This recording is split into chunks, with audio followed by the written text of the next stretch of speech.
Chapter 961. The Grand Court Conference was coming to an end. Too many things had happened in this year's Grand Court Conference. It was full of twists and turns. The unsolved case from more than 20 years ago, the conviction of the Chui family, the mystery of the origin of the eldest princess and Prince Li Xian, the confirmation of the position of the East Palace, and the future situation in the imperial court. The crown prince had been crowned, the country was stable, the eldest princess assisted the government, and the imperial court was stable. All the unstable factors in the past 4 years of Jing He had been cleared today. There was no doubt that from the 5th year of Jing He, the Jing kingdom would open a new era that had never been created by previous emperors. The last item of each year's Grand Court Conference was the reward for the meritorious officials in the past year. The Jing kingdom was now in full swing of the reform, and many of the measures had achieved initial results. The eldest princess was good at using people, and she specialized in special tasks. In the past year, outstanding talents emerged in all fields, so that the last item of the Grand Court Conference lasted half an hour longer than that of the previous years. Many people received generous rewards. The imperial court no longer promoted nobility, but many people were promoted to official positions. Among them, the reward for County Marquis Li was only a few words, and it was not generous. But people were not surprised about it. In the past year, County Marquis Li did not do anything earth-shattering as usual. That was because his actions had already seeped into all aspects.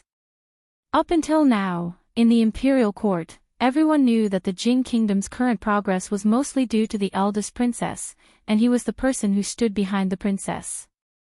Almost every decree and action of the princess had his shadow behind it.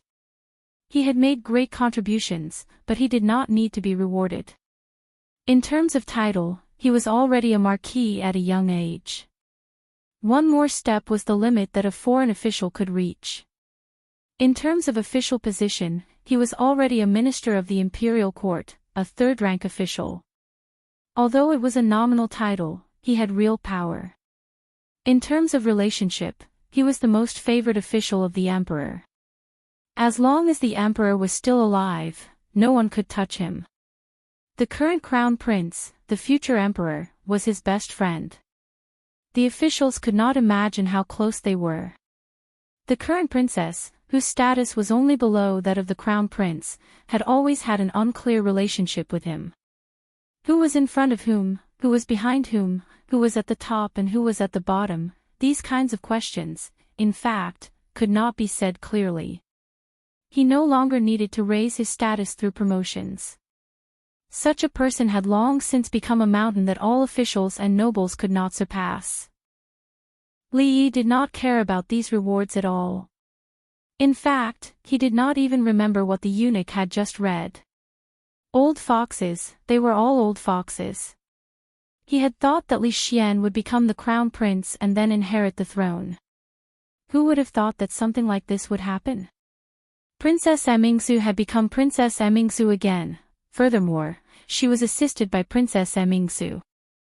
What was the difference between this and the past? With Li Xian's temperament, how could he sit still in that position? Even if he were to become the emperor, he would have enough authority to open the door for the Science Academy. He would definitely throw all the political affairs of the court to Emingsu. Anyway, wasn't there an imperial edict? Who was in charge and who was in charge? There was no clear boundary between them. The imperial court meeting was about to end, and only the final ceremony was left. Some of the officials clearly still held quite a bit of resentment toward County Marquis Li. This matter was originally very vague, and no one knew what His Majesty was thinking.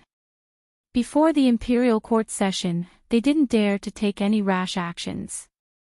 However, just because County Marquis Li had beaten up Prince Axayan and accepted Prince Qi's gift, some people clearly stood on Prince Qi's side. In the end, Prince Qi lost his footing, and they fell miserably as well. Li Yi felt depressed to begin with. Sensing the gazes from the side, he turned his head and said fiercely, "What are you looking at? If you continue looking, I'll dig out your eyeballs." That official's body trembled, and he immediately retracted his neck. After all, the other party had already become the existence with the most profound background in this dynasty. Even the princes could not afford to offend him, let alone them. After the imperial court meeting ended, most of the officials who had come from afar would also go and check on their connections, staying until after the Lantern Festival. The matter of setting up the crown prince wasn't just to be discussed in the imperial court. Such a major matter of the country should be announced to the world. Notices were pasted on the palace walls and city gates. Within a short half a day, everyone in the capital knew about it. The identity of the eldest legitimate son, the secrets of the royal family, the position of the Eastern Palace. These were all topics that the commoners were extremely interested in. Li Yi appeared to be a little dispirited. Right now, the situation was set. Li Xian was in charge, and Emingzu was in charge. There was no one in the entire Jing kingdom who could stop them from doing what they wanted to do. Without any obstacles or enemies, he seemed to have nothing else to do. He had no interest in the imperial court and did not wish to be promoted. With his business to this extent, silver was nothing more than a number to him. It wouldn't be an exaggeration to say that he was standing at the peak of his life. If he were to go further up, he might only be able to pull Li Xian down from his position and take it himself. However, this was too easy for him. He didn't consider it. By the way, he also promised Rui that he would go to the Wu Kingdom to see her little disciple, and he couldn't go alone. In the past few years, he had been really tired of staying in the capital. He would take Rui and the others to travel around and see the world. Of course, before that, he had to at least marry Zuemo in a dignified manner, and then Ruoqing. He took back what he had said just now. He still had things to do. Xiao Huan, from the morning until now, he had only eaten a bowl of porridge and was a little hungry. Li Yi habitually called Xiao Huan a few times, only to realize that Xiao Huan, Rui, and Zuemo had gone out in the morning. During the New Year festival, there were some inevitable gatherings and social engagements. In the past, it was Rui who brought Xiao Huan along. As the second madam of the Li family, Zuemo naturally had to go with them this year. Li, what's the matter? Xiao Huan didn't agree, but saw Xiao Zhu running out of the room. Go and tell the kitchen to make a few dishes and bring a pot of grape wine. Okay, I'll go now. Xiao Zhu responded and ran back in a hurry. Li Yi was startled and reminded her, the kitchen is outside, you're running in the wrong direction. In a clean and tidy room, a beautiful woman sat at the table, slowly flipping through the pages of a book. Sister Ruoqing.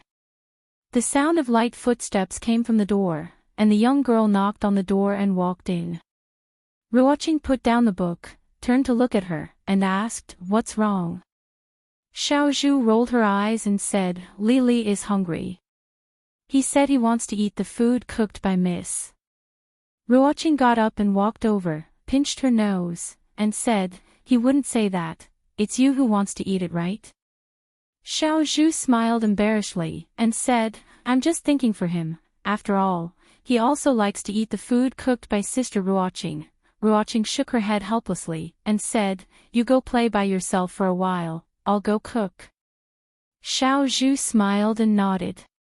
Watching her walk out the door, the smile on her face disappeared, and she sighed, shaking her head helplessly. My miss is really silly, and Li is also a big idiot. It's obviously a good opportunity for the two of them to be alone, but one of them is reading in the room, and the other is sitting in the yard in a daze. These two people, when will they stop worrying about me? But, if it's just eating, it seems like it's still lacking something. Yes, it's lacking grape wine. The weather is cold, and grape wine needs to be warmed before it can be drunk. The Li family has a special wine cellar. Xiao Zhu jogged over, and a servant in the room immediately said, Sister Xiao Zhu, what's the matter? In the hearts of all the servants, Miss Xiao Huan, Miss Xiao Chui, and Miss Xiao Zhu are all different from the other servant girls, and must be treated with respect. That, your master wants to drink, help me get a jug of grape wine. I'll go get it right away. Wait a minute, the servant turned around and asked in confusion, "Sister Xiaozhu, is there anything else?" Xiaozhu thought for a moment and said, "Bring a small jug of strong wine, the strongest kind." Chapter 962. Li Xian succeeded to the throne, and Emingzu assisted him. All the external and internal crises were swept away. After the court meeting, Lu Yi submitted a report, revealing the existence of an extremely terrifying secret force near the capital. It called itself the Holy Religion, and the person who controlled this force was called the Empress. The case of the son of the former assistant minister of the Ministry of Works and the burning of Prince Axian's mansion were both the work of this force called the Holy Religion. It was still unknown whether they had committed any other crimes. As for how big this Holy Religion was and the purpose of their existence, no one knew. The court naturally attached great importance to this matter. The officials and nobles of the capital would not tolerate such an unstable factor appearing under the feet of the emperor. The determination of the court could be seen from the fact that the Secret Intelligence Office, Supreme Court, Ministry of Justice, and the two offices of the capital were investigating this case at the same time. This was also the first decree the crown prince made after he became the ruler. If the capital wanted to be stable, the holy religion must be eliminated. Of course, this matter had nothing to do with Li Yi. Li Yi had thought that he would have nothing to do for a long time. He sat in the yard and thought for a while. Only then did he realize that he didn't have to work for them anymore. He still had a lot of things to solve. It wasn't until he smelled a fragrance that he came back to his senses. Seeing Ruoqing put a few dishes on the table, he asked in surprise, "These? Did you cook them yourself?" In fact, this question was unnecessary. The chefs of the Li family couldn't make such delicious dishes. "I have nothing to do anyway." Ruoqing smiled and put the bowl and chopsticks in front of him. Li Yi ran to the kitchen and fetched a bowl and chopsticks for her. He said, "You haven't eaten either. Sit down and eat with us." Only now did he realize that Rui and Zui Mo went out today. Xiao Huan and Xiao Chui followed them. Mississippi Lu went to Lu Meng and would come back very late. Only he and Ruoqing were left at home. No, Xiaozhu was also unnecessary. He still had a few scripts to discuss with her. He really shouldn't have wasted time in the yard just now. The dishes cooked by Ruoqing were all his favorites, which made Li Yi feel a little guilty. His taste was similar to Drunk Mo's. Both Ruoqing and Rui liked to eat lighter food. Li Yi put down his bowl and chopsticks and said, "These dishes are not enough for 2 people. I'll make a few more." Ruoqing stood up and said, "What do you want to eat?" "I'll make it." "No need, no need." Li Yi waved his hand and pressed on her shoulder, asking her to sit down. "I'll do it. I haven't cooked for a long time, and my hands are a little itchy." Ruoqing could only nod helplessly. Soon, Li Yi walked over with a tray. Ruoqing looked at the 3 extra dishes and a soup on the table, and her heart warmed slightly.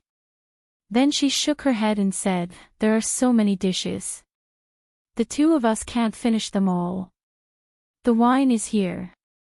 Xiaozhu walked over with an exquisite wine pot in her hand and said, "The grape wine has just been warmed." Ruoqing looked at her and said, "Yuzhu, go to the kitchen and get a set of chopsticks. Come and eat too." Xiaozhu looked at the delicious dishes on the table and secretly swallowed her saliva. She shook her head firmly and said, "It's okay. I'm not hungry. You guys eat." After saying that, she turned and ran away quickly. Li Yi felt that all the maids he had met were very cute. Xiao Huan was like this, Xiao Chui was like this, and Xiao Zhu was also like this. It seemed that he had to care more about them in the future. Such good girls. Come, eat more of this. Have you noticed that you've lost weight recently? Li Yi first put a lot of dishes in her bowl, and then he started eating himself. At the door of the kitchen, Xiao Zhu held a cold steamed bun in her hands.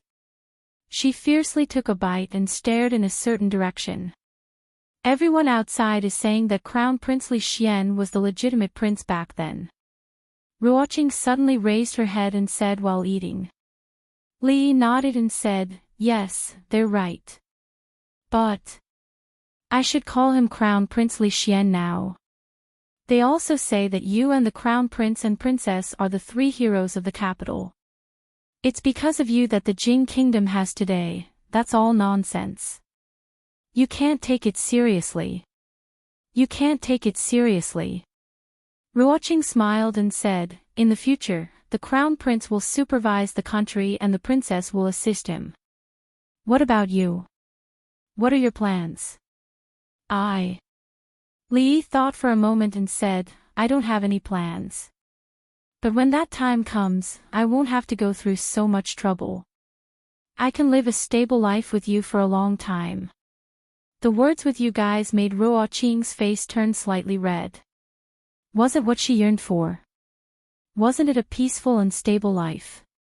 Over the past few days, she had turned around to be her best friend and turned around to be the person she loved the most.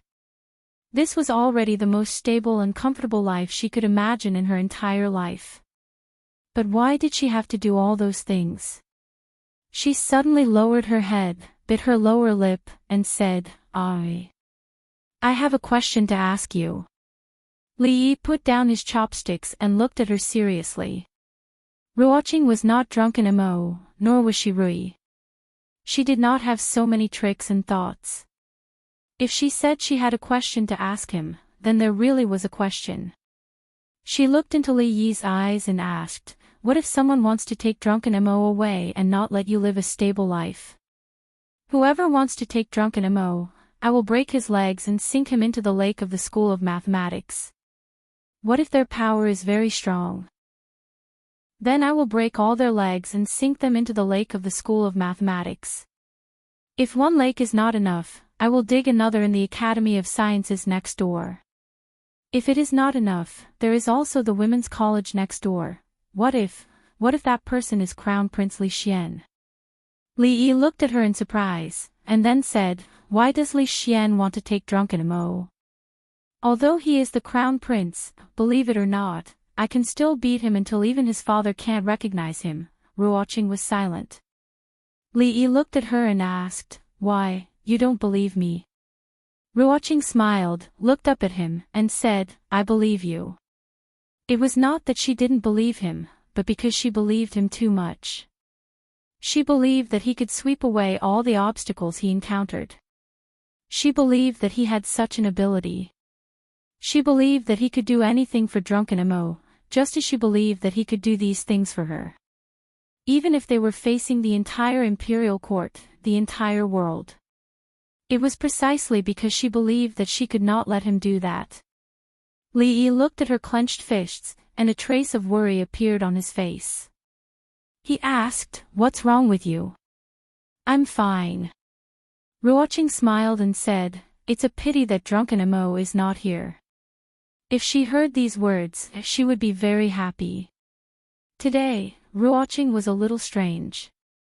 Usually, she would not say such strange things. Li Yi could see that she had something on her mind, but since she did not say it, it was useless for him to ask, so he simply did not ask. It was just that in the future, he needed to pay more attention to her. Li Yi brought the warm wine over and poured a glass for her and himself. He said, it's cold outside. Drink a glass of wine to warm up your body. This is grape wine, so it won't be intoxicating. Ruoqing nodded and raised the glass. Li Yi clinked glasses with her and drank the grape wine in the glass in one gulp. Then he looked at the wine glass in his hand and said doubtfully, the grape wine today tastes a little strange, but it's quite delicious. Ruoqing only took a shallow sip and did not notice anything. She said, maybe it's because it's been warmed. Li Yi nodded and filled his glass again. He had not realized before that after the grape wine was warmed, the taste was even more mellow. In the future, he could drink it warmly. In the kitchen, Xiaozhu finished eating the cold steamed bun and poured half a bottle of grape wine into half a jar of strong wine. She dipped her chopsticks and put it in her mouth, then smacked her lips. Half a bottle of grape wine and half a jar of strong wine tasted quite good. It not only retained the sweet taste of the grape wine, but also made the wine not so strong. This was not a strong wine that intoxicated people, but it was an intoxicating grape wine. In addition, it was not the wine that intoxicated people, but the heart that intoxicated them. There was only so much she could do for them. Chapter 963. It's really strange. Li Yi put down his chopsticks and rubbed his eyebrows. Today, Ruoqing was strange, even the grape wine was strange.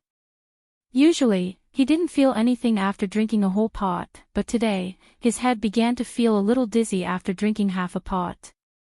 Ruoqing also put down her chopsticks, looked at him, and asked doubtfully, "What's strange?" Li Yi looked at her and asked, "Don't you feel that this wine is a little strange?" Ruoqing shook her head. She only drank 2 cups and didn't feel anything unusual.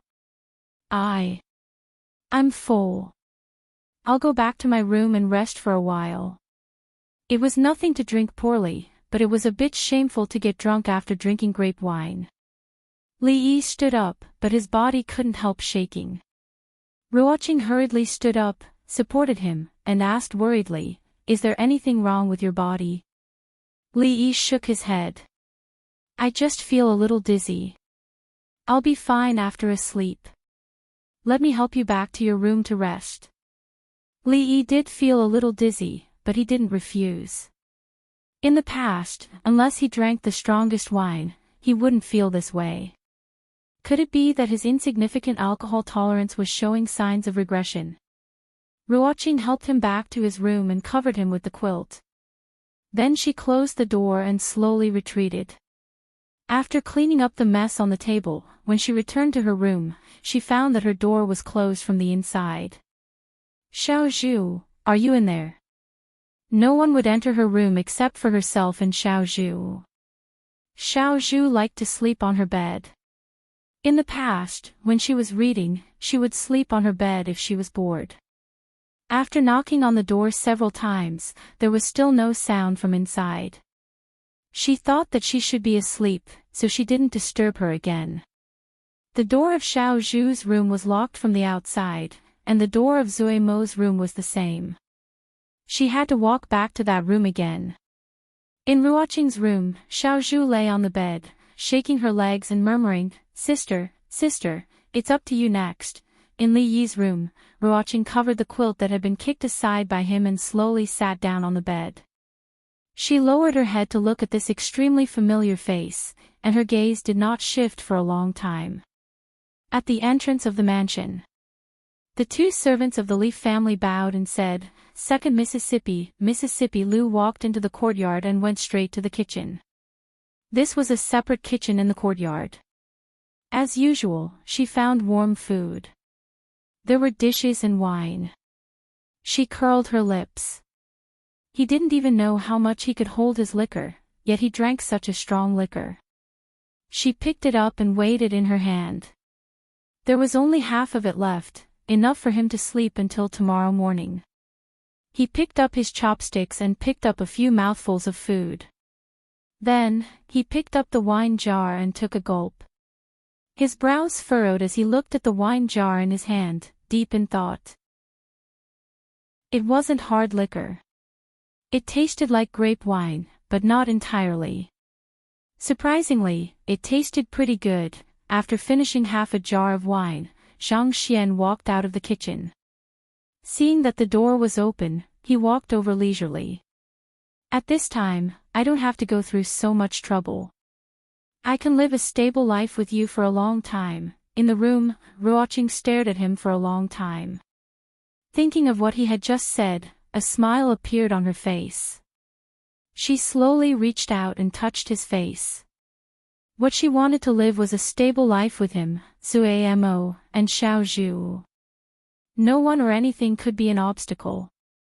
She gently held Li Yi's hand. At this moment, the delicate temperament on her body disappeared without a trace. She leaned down and kissed him lightly on the forehead. Then, she stood up and turned around. She turned around and saw Mississippi Lou standing at the door. There was no panic or shame on her face. She walked over unhurriedly and whispered, "He's not feeling well. Let him have a good rest." After that, she walked out of the door. Mississippi Lou looked back and walked into the room. She came to the bed, lowered her head and sniffed. Her beautiful brows furrowed. Did he think he wouldn't get drunk by mixing grape wine with hard liquor? He wasn't on guard at all. Didn't he know what he looked like when he was drunk? When she saw the light lip mark on his forehead, she was infuriated. In addition to that Zuamo, there was also Miss Ruoqing, Li Emingzu, and she really wanted to cut open his chest and see how his heart was made. Why could it hold so many people? After covering him with the quilt, she was about to turn around and leave when her wrist was suddenly grabbed. "Rui, do you know that I'm very worried about you?" Mississippi Lou turned around and looked at his eyes that were still closed. At this time, she was not worried that he would lie to her. She asked with interest, "Worried about me? Worried that you can't get married?" Li murmured, "Although you are beautiful, your temper is too bad. Which man dares to marry you?" The smile on Mississippi Lou's face became even brighter. "What did you say just now? Say it again." "Don't worry." Li waved his hand casually and said, "If no one wants you in the end, don't forget that you still have me." Her wrist froze and she suddenly shook off his hand. A trace of panic appeared on her face as she looked down at him. "Don't forget that you still have me." "I don't want you either." "Ha ha ha, who told you to always beat me?" A trace of pleasure appeared on the face of Li, who was sleeping soundly. Mississippi Lou took a deep breath, turned around and strode to the door. She did not go out, but closed the door. In the courtyard, Xiao Zhu's eyes widened and the bun in her hand fell to the ground. It's over, it's over. Miss, why don't you know how to cherish it? Such a big bargain, and you just gave it to someone else, at the brothel. Miss Ruoqing. Miss, these are the new books I've collected these days. I'll give them to you later. Sister Ruoqing, last year's accounts, I've put them on your table. Wan Ruoqing nodded and smiled at everyone she met. She passed through the brothel and walked into a room. Brother Su, ask someone to move these props to the other side. All right. Brother Su, my wife is going to give birth tonight. I'll have to trouble you to help me after work. No problem, Brother Wang. Don't worry, I'll be here. Su Zheng was busy inside and outside the hall. A young girl walked in and said, Brother Su, Sister Ruoqing is looking for you. Su Zheng turned around and smiled. Got it. I'll be right there. He put down the work in his hands, washed his hands, tidied his clothes, and walked out of the door. He warmly greeted everyone he met along the way. He came to a room and lightly knocked on the door. Come in. A woman's voice came from inside the room. Su Zheng walked in and closed the door. He respectfully knelt down. What orders does Her Highness have? Wan Ruoqing looked at him and asked, how many followers of the holy religion in the Jing Kingdom? Su Zheng respectfully replied, Her Highness, the foundation of the holy religion is in the Qi Kingdom. There are about 100,000 followers, and there are about 10,000 followers in the Jing Kingdom. Among them, there are about 300 elites who stayed in the capital to follow Her Highness. The rest are ordinary followers, and there are about 2,000 of them, the elites of the holy religion. There are more than 300 people? Her Highness, there are more than 300. It's just that most of the elites have followed another Her Highness to the Qi Kingdom. The rest are all developed by me in the past 2 years, another Her Highness. Wan Ruoqing looked at him and thought for a moment. Then she said, there is only one Her Highness in the holy religion. Su Zheng was stunned. After a while, he knelt on the ground and said respectfully, "There is only one Her Highness in the holy religion." Chapter 964. Ruoqing stood up, looked at him and said, "Before you recognize me as your empress, I want to make 3 rules."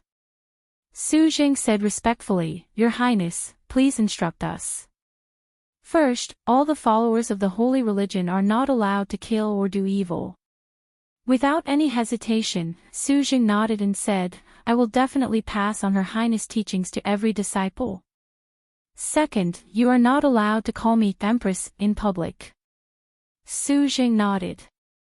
"I will inform all the members of the church today." Third, all the followers in the capital must evacuate within 2 days. This time, a look of hesitation appeared on Su Zhang's face. "But, Your Highness, the imperial court is currently investigating the matter of our holy church. If all of our followers are evacuated, what about your safety?" Ruoqing shook her head, "You don't need to worry about my safety. If there is a day when you need to worry, you can't do anything." Su Jing looked solemn, "Your Highness, you won't go with us." Ruoqing smiled, "I won't go, Your Highness. If you still recognize me as your empress, do as I say." Su Zhang's face showed an extremely conflicted expression. After a moment, he bowed his head, "I will obey." "What, still no harvest?" Li Yi took a sip of grape wine, casually asked Li Xian. He looked at the clear wine in the cup, feeling strange. The grape wine that was warmed by others was completely different from the one that Xiao Zhu warmed last time. These days, he tried several methods to warm it, but they were all far from the last time. It seemed that he had to find time to ask Xiao Zhu for advice. There is no harvest, all the clues are broken.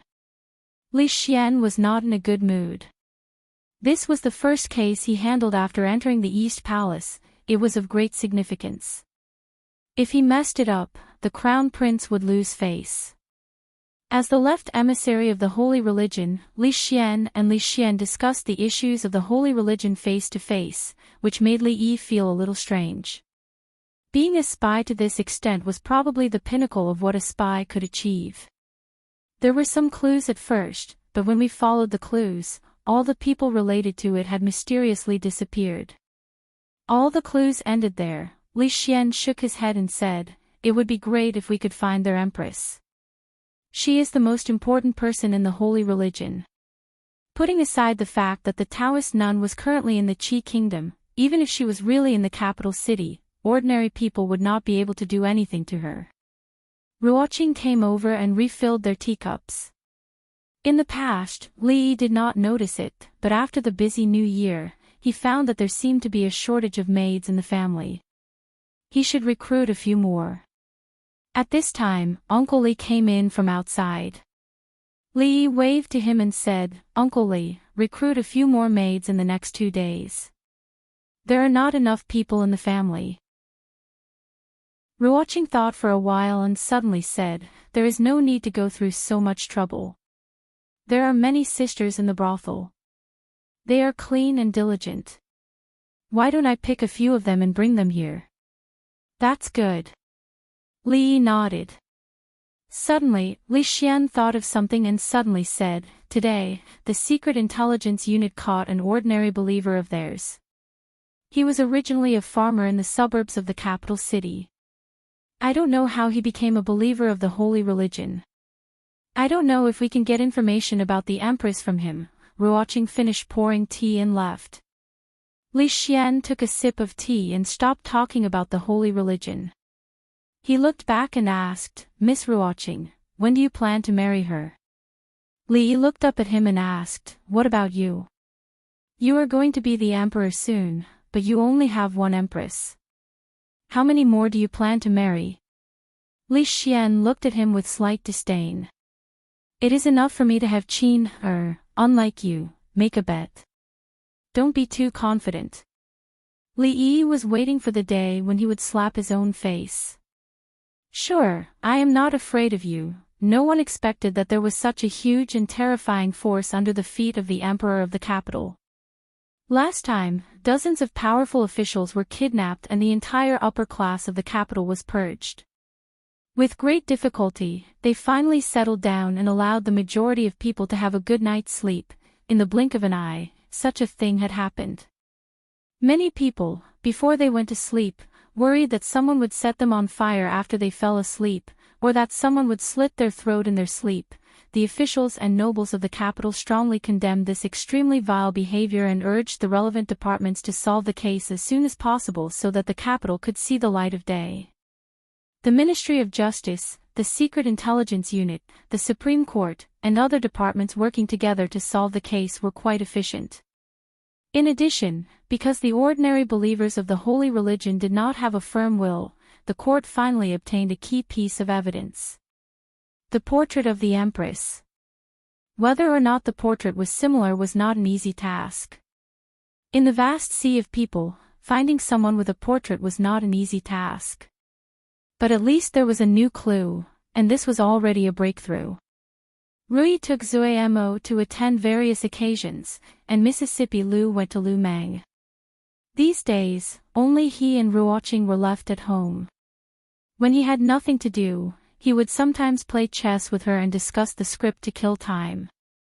Li Yi casually placed a chess piece down and muttered, "It's useless even if we find the portrait. That Taoist nun is now in the Qi kingdom. Even if we take 10,000 steps back and assume that she's in the Jing kingdom, we won't be able to capture her unless we send out a few grandmasters at the same time." Not necessarily. Ruoqing shook her head and said, "Maybe their empress is someone else. Besides the Taoist nun, who else was the empress? If Li Yi could get this wrong, wouldn't he have been kidnapped for nothing last time?" Ruoqing put down a chess piece and suddenly looked up at him. She said, "Actually, I have something to hide from you." Li Yi was shocked and asked, "Could it be that you and Zue Mo really?" Ruoqing looked at him seriously and said, "Actually, I am the empress they are talking about." Li Yi was relieved. It was not a big deal. He thought that Ruoqing and Zue Mo were hiding it from him. He looked at Ruoqing and said seriously, "Actually, I also have something to hide from you." Ruoqing looked at him. Li Yi looked at her and said slowly, "Actually, I am the left emissary of the holy religion. My status is only below the empress." "I don't even know that you are the empress," he smiled and said, "When did you learn from Zue Mo? You also like to make this kind of joke." "I am not joking." Ruoqing shook her head and said, "The holy religion only has the right emissary, not the left emissary." Li Yi put down the chess piece that he had picked up. After a moment of shock, his face showed doubt and disbelief. He asked, "What is going on?" "I don't know either." A trace of helplessness appeared on Ruoqing's face. "I don't know either. How did I become their empress?" Li Yi finally remembered something. It was something that he had almost forgotten. It was the painting that the man in blue showed him when he was brought to Shuzhou by the Taoist nun. "So, the death of Li Jianren and the burning of Prince Xian's residence were all done by them for you?" Ruoqing nodded. Li Yi suddenly smiled and shook his head. He looked at her and said, "As the empress, you don't even know how many emissaries there are in the holy religion." He turned around and opened a cabinet in the room. He took out a jade tablet and walked over to put it on the table. "I am not joking either." He looked at Ruoqing and knelt on one knee. He said solemnly, "Azure Dragon Emissary Li Yi pays his respects to the Empress." Chapter 965. The holy religion only had the right emissary, the White Tiger Emissary. Although the left emissary, the Azure Dragon Emissary, had a name, there was no such person. This was what Su Jing told her when he introduced her to the matters of the holy religion. He also told her how to identify the emissaries of the holy religion. She picked up the jade token and looked at it. There were words on the front and a picture of the Azure Dragon on the back. There was a small dent in the middle. This was undoubtedly the token of the Azure Dragon Emissary of the holy religion. In other words, he did not lie to her. He really was the Azure Dragon emissary. Before he knew that she was the Empress, he was already the Azure Dragon emissary. She suddenly felt wronged. When she was the happiest and happiest, she inexplicably became the Empress of the Holy Religion. She inexplicably became the wanted criminal of the imperial court. She inexplicably became the main culprit who might implicate him and disrupt their lives. These days, she did not sleep at all. In these days, she made many important decisions in her life. She changed so much that she could not even recognize herself, because she did not know that she was not the only empress in the family. The Azure Dragon emissary of the Holy Religion was also by his side. Why didn't he say so earlier? If she knew that he was the same as her, how could these few days have happened? But the next moment, her heart was filled with joy and happiness. So he was the same as her. They were the same. She was not alone. Looking at Ruoqing, who was stunned and had a complicated expression, Li Yi waved his hand in front of her eyes. Ruoqing, Empress. Ruoqing suddenly looked up at him and said, I want to bite you. Ah. Li Yi was stunned. At this time, Ruoqing had already stood up and walked over. She grabbed his arm and bit down. She did not bite hard, but it was not light either. After a while, she let go. 2 rows of shallow teeth marks appeared on Li Yi's arm. This was not fair. Although he did not tell Ruoqing that he was the Blue Dragon envoy, Ruoqing did not tell him that she was the Empress. Why was she the one who bit him? Forget it, I'll get my revenge later. Let's forget about it for now. We're on the same side anyway. It doesn't matter if he bites my arm or any other place. Li Yi stretched out his other hand and said, have you calmed down? Do you want another bite? I can't stay here anymore. This was the first time she had done this to Li Yi. She blushed and lowered her head. No. Li Yi shook his head without any hesitation. Let me finish first. Ruoqing looked at him and said, they have already got my portrait and should recognize me soon. At that time, you and Zumo will not be able to get away from it. Even if His Highness the Crown Prince and the Princess believe you, there are still the civil and military officials in the court and the nobles in the capital. So, I must leave. Li Yi smiled and said, you know, the civil and military officials in the court and the nobles in the capital. I don't care about these things. I care.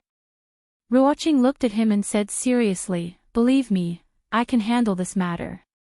How do you want me to believe you? Li Yi sighed and said, if you run far away, where can I find you? Ruoqing shook her head and said, I won't run far. How can I believe you won't run far? Li Yi shook his head. With his previous understanding of Ruoqing, in order not to affect him, she would definitely run far away. Although he was a little surprised that she told him this time, it was better to be safe than sorry. Ruoqing suddenly took a step forward and gently hugged him. She put her cheek on his chest and whispered, because I like you. How can I bear to leave you? Li Yi's mouth opened slightly and he was stunned in place. Was this a confession?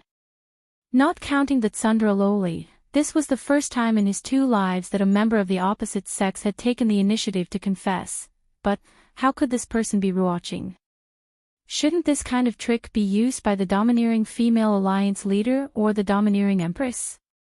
Could it be that Ruoqing had successfully evolved from a passive, accepting daughter of a humble family to a domineering queen who took the initiative to attack? Li Yi reached out and hugged her. He felt an indescribable pain in his heart. Just what kind of mental journey had she experienced in these past few days for her to change so much? There was no response for a long time. Ruoqing raised her head and a trace of panic appeared in her eyes. She whispered, why aren't you saying anything? Li Yi lowered his head to look at her and said, you've said all the things I should have said. What do you want me to say? Hugged. Outside the room, a figure hiding in the bushes clenched the binoculars in his hands and whispered, "Kiss, kiss, yeah. Success." Li Yi suddenly realized something. The empress of the holy religion was actually Ruoqing. Together with his blue dragon ambassador, this holy religion belonged to his family. Ruoqing was a queen, and so was the Taoist nun. It could be considered a tie. The White Tiger ambassador was one level lower than him, and his side was slightly better. In this case, why did most of the followers of the holy religion listen to them? This was a bit too much. No one could rob the Li family's things, not even a guru. What belonged to him had to be taken back sooner or later. Su had coveted the Taoist nun for a long time. Judging from the frequency of his second granduncle's abuse, the next time they fought, he would definitely be able to easily teach the Taoist nun a lesson. At that time, wouldn't the great holy religion be at his fingertips? As for what he would do after he got it, that would be a matter for him after he got it. With so many people, it would be convenient to start a rebellion. Of course, the Qi kingdom was too far away from here, so this matter could be discussed later. The most important thing now was that Ruoqing's identity as the empress was about to be exposed. If he really protected her at the risk of being condemned by the whole world, although it seemed very domineering, it was not the best way. The most important thing was that Ruoqing would not allow him to do that. Li Yi had always trusted her, and this time was no exception. Only now did he realize that this was what she had been worried about these days. He should have asked her earlier. It was not a big deal, and it was a good thing. If it were not for Ruoqing's sudden success in evolution, he would have almost made a fool of himself. "Husband, come and carry Dwainer. I want to change my clothes." Rui walked in with Li Duan in her arms and said to him. Li Yi reached out and took Li Duan, who was wearing thick clothes. Rui suddenly looked at his arm in surprise and asked, "What's wrong with your arm, husband? Who bit you?" Li Yi looked down and said, I bit it when I was bored." Rui looked at the row of shallow teeth marks and asked suspiciously, "You bit yourself?" "I really did bite myself." Li Yi picked up Li Duan with one hand and bit his other arm. He said, like this, the matter of holy religion was not over yet, so it was better not to complicate things at this time. Li Yi walked out of the door and rubbed his arm. When he bit just now, he had used a little too much force. The second young lady of the Liu clan brushed past him and then turned her head back. She grabbed his arm and asked, "What is this?" Her eyes inadvertently fell on his other arm. She looked at him and asked, "What is this?" Li Yi looked at the teeth marks on his arms and then looked at Mississippi Liu. He said, "You have all been out these days. I was bored at home, so I bit myself. Does it look good?" Mississippi Liu thought for a moment and pointed at the arm that Ruoqing had bitten. She said, "Bite another one for me to see. It's just beside this one. This way, my arms will not be symmetrical." "How ugly." Li Yi shook his head and looked at her. He asked tentatively, "How about I try on your arm?" Chapter 966. If you don't want to try, then don't try. Why are you looking at me like that? When she was young, she often left bite marks on her wrist and then used a ballpoint pen to draw on the hands to make it look like a wristwatch. It was normal for her to bite herself. Ignoring the second miss, he walked back to his room and saw Xiao Zhu and Xiao Cui playing in the yard. Li Yi stopped. After some thought, he waved her over. "Xiao Zhu, come here. I want to ask you something, a government office somewhere in the capital." Several officials in charge of the holy religion case were gathered together. They looked at a portrait spread on the table, frowning. Li Xian walked in from outside. He glanced at everyone and asked, "What did you see? Tell me." This case had been dragged on for a long time. It had used up what little patience he had. He was still waiting for the case to end so he could discuss a scientific problem with Shinshu. Speaking of which, it had been a long time since he had seen Shinshu. The Supreme Court official said helplessly, "Your Highness, let's not talk about the authenticity of this portrait for now. It will be difficult for us to find the Empress with just this portrait. This portrait has been plastered all over the streets and alleys of the capital, but we haven't found anything yet." On the other side, Governor Lu Dio was deep in thought. He felt that he had seen the Empress in this portrait before, but he couldn't remember where he had seen her before. Annoyed, he picked up the file again and flipped through it. "All right, hurry up." Li Xian waved his hand. Just as he was about to walk out, he glanced at the portrait on the table and stopped. He walked back and looked at the portrait on the table in a daze. Lu Dio put down the files of the two cases. As if realizing something, he walked over quickly and looked at the portrait on the table. The next moment, Li Xian put the portrait away.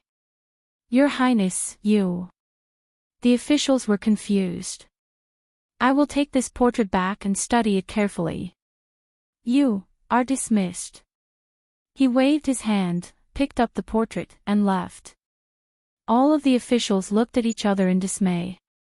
There was only a single original painting of the Heavenly Empress and they couldn't even find the person based on the original painting, much less the painter who had copied it. Just what did the Crown Prince want? Lu Dio walked out in a daze.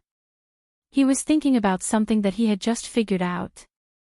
It turned out that Li Jianren's death and the burning of Prince Axian's manor were not unrelated. Li Jianren wanted to harm Miss Ruoqing, so the people of Holy Religion sent him straight to hell. Prince Axian burned down Miss Ruoqing's residence. Therefore, his Prince Axian manor was also burned down by the people from the Holy Religion. These two seemingly unrelated cases were closely linked because of one person.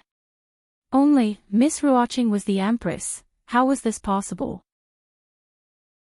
Li Yi took a sip of wine and decided to promote Xiao Zhu to be his personal wine warmer in the future. The grape wine that she warmed tasted different from others. It was at this moment that the slightly absent-minded Li Xian walked in from outside.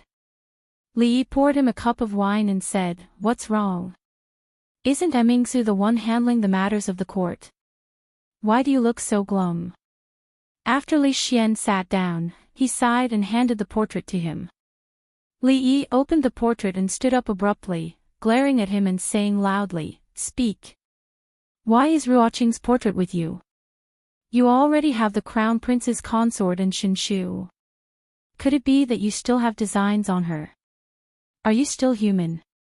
The drawing skills of this portrait were not very good and ordinary people might not be able to recognize it. However, how could he not recognize it after spending so much time with Ruoqing? Shinshu. Li Xian was startled. "That's not important." Li Yi waved his hand. "Why do you have Ruoqing's portrait?" Li Xian shook his head and looked at him, saying, "This portrait is of the Empress of the Holy Religion." Li Yi looked at the portrait again and asked, "Did you take the wrong one? There are people who look so similar in this world." At this moment, Fong hurriedly ran in from outside and said anxiously, "Son-in-law, bad news. Miss Ruoqing has disappeared." Li Yi was startled. Although Ruoqing did not tell him her plan, he did not need to worry about Ruoqing leaving. Pretending to be surprised, he asked, "What happened?" The people who were protecting Miss Ruoqing were all knocked unconscious. When they woke up, Miss Ruoqing had disappeared. Fong anxiously said, "Son-in-law, don't worry, I have already sent people to look for her." Li, bad news. Xiao Zhu frantically ran out from Ruoqing's room and handed a letter to Li Yi. Wiping away her tears, she said with a sobbing voice, Miss has left." Li Yi opened the letter. In the letter, she explained in detail how she became the Empress.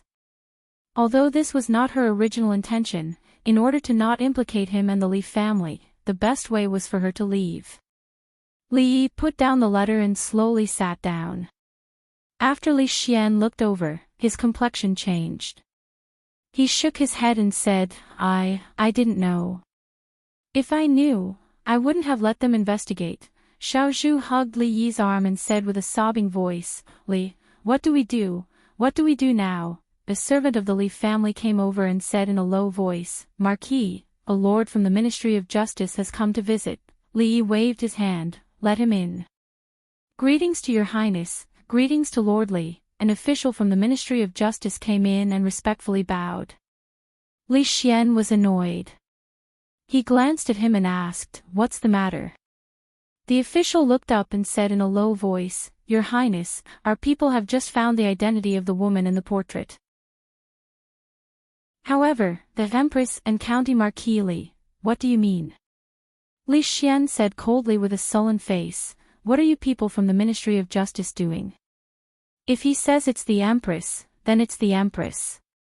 Can't you use your brain to think about it? Go back and investigate it seriously. After being scolded by the Crown Prince, the official from the Ministry of Justice could only nod his head in agreement and leave helplessly. Li Xian looked at Li Yi and said worriedly, don't worry, I will order people to find Miss Ruoqing. Li Yi waved his hand, no need. In any case, she is the Empress of the Holy Religion. No. Li Xian shook his head repeatedly. Didn't you say last time that the Empress of the Holy Religion is that Taoist nun? How can there be two Empresses? What happened to Miss Ruoqing was a misunderstanding. I will order the Taoist nun to be wanted in the whole Jing kingdom. Li Yi shook his head and said no more. Li Xian said solemnly, I will go back and order it now. Li Xian still had a worried look on his face when he left the Li residence. At this time, the Holy Religion was not the thing he was worried about. Miss Ruoqing had left. According to Li Yi's character, he would not let it go. If he left with her, there would be no meaning in the capital. In the yard, Fong looked at Li Yi who was calmly drinking grape wine and asked, Young master, Miss Ruoqing is the Empress of the Holy Religion. Aren't you surprised? Putting aside the fact that Miss Ruoqing had suddenly become the Empress, she had disappeared just like that. Young master's reaction should not be like this. So what if Ruoqing is the Empress? Li Yi looked at him and said, I'm also the Azure Dragon envoy of the Holy Religion. Have I ever shown off before? The matter regarding the Holy Religion, which had caused a great commotion in the past few days, had yet to subside when another wave of commotion broke out in the capital. Prince Axian, who had already left the capital, had met with a group of thugs on his way to his feudal land. Not only had his group been robbed, but even Prince Axian had been beaten up by them. Therefore, Prince Axian, who had just left the capital, was carried back again. It was verified that the group of thugs were the believers of the Holy Religion. Although Prince Axian had met with an unexpected misfortune, those people had at least left the capital. While strict orders were given to investigate those thugs, all the influential officials in the capital were finally at ease. They had finally left. As for whether the Empress of the Holy Religion was the Taoist nun who was wanted or someone else, or whether she was related to County Marquis Li, the imperial court had not come to a conclusion. They could not tell if it was real or fake either. However, since the Crown Prince and the Princess did not care, they could not say anything else. It was fine as long as they were no longer threatened by those people in the future. Although the Ministry of Justice and the other government offices had investigated some things, they were unable to verify that the lady had disappeared from the capital. The Crown Prince had the intention to close the case and had even given them a death order. To them, this was also a good thing. Who would dare to go to County Marquis Li's place to investigate the case? Li Manor, drunken Mo looked at Li Yi and asked with a burning gaze, where on earth did Sister Ruoqing go? Li Yi shook his head and said, I really don't know. A few days ago, her portrait was pasted all over the capital. She definitely can't appear now, you must know something. Drunken Mo's expression was one of disbelief. She shook her head and said, if Sister Ruoqing really went missing, you'll go crazy from anxiety. How would you be in the mood to drink grape wine here? Look into my sincere eyes. Li Yi held her face and looked at her, saying, I'm not lying to you. I really don't know where she is. Drunken Mo pushed his hand away, feeling less nervous. Although she was still very curious as to why Sister Ruoqing had become the Empress, what was more important was that she was safe and sound. It was because if something were to really happen to her, a certain someone would be much more anxious than her. Li Yi saw Uncle Li walking past in a hurry and asked, Uncle Li, where are you going? Caretaker Li came back and stood at the door, saying, Didn't young master say that there's a lack of manpower at home and that you need to pick a few more maids? Miss Ruoqing picked a few from the brothel. Now that they're all here, I'll go take a look. Chapter 967. Compared with powerful officials of the same level, the Leaf family did not have many servants. This was because all the masters in the family did not have the habit of having servants serve them. However, there were still maids who were responsible for cleaning the room and serving tea to the guests. Ever since Zumo and Ruoqing moved in, the family seemed to be lacking in manpower. Before Ruoqing left, he picked a few diligent sisters from the brothel who had clean backgrounds. He knew them well and did not have to worry about anything else. Butler Li stood in the yard and looked at the few women standing in a row. He said solemnly, This is the marquis of our family. Open your eyes and look carefully. Don't mistake the master in the future. I will take you to see Madam later. He and Rui didn't usually scold the servant girls. Uncle Li was the one who played the role of the bad guy. In his words, servants should act like servants. Even if the master was benevolent, the servants couldn't know what was good for them. The new maids needed to establish their authority. After saying this with a straight face, Uncle Li waved his hand and said, Okay, starting from the far left, introduce yourselves one by one. My name is Xiao Qiu, a maid said timidly. My name is Xiao Rong. Another maid stood up. I am Xiao Rou. I am Xiao Dai. There were a total of 5 maids who entered the mansion this time. They would be taken to see Rui and Zumo later. Li Yi's gaze swept over them and moved to the last woman in white. The woman smiled and bowed slightly to him. Xiao Qing greets the marquis. Uncle Li turned around and said with a smile, Young master, I will take them to see Madam and second Madam. Wait, I still lack someone to grind ink in my study. Li Yi thought for a moment and looked at the maids again. He pointed casually and said, Xiao Qing. Uncle Li looked at him in surprise.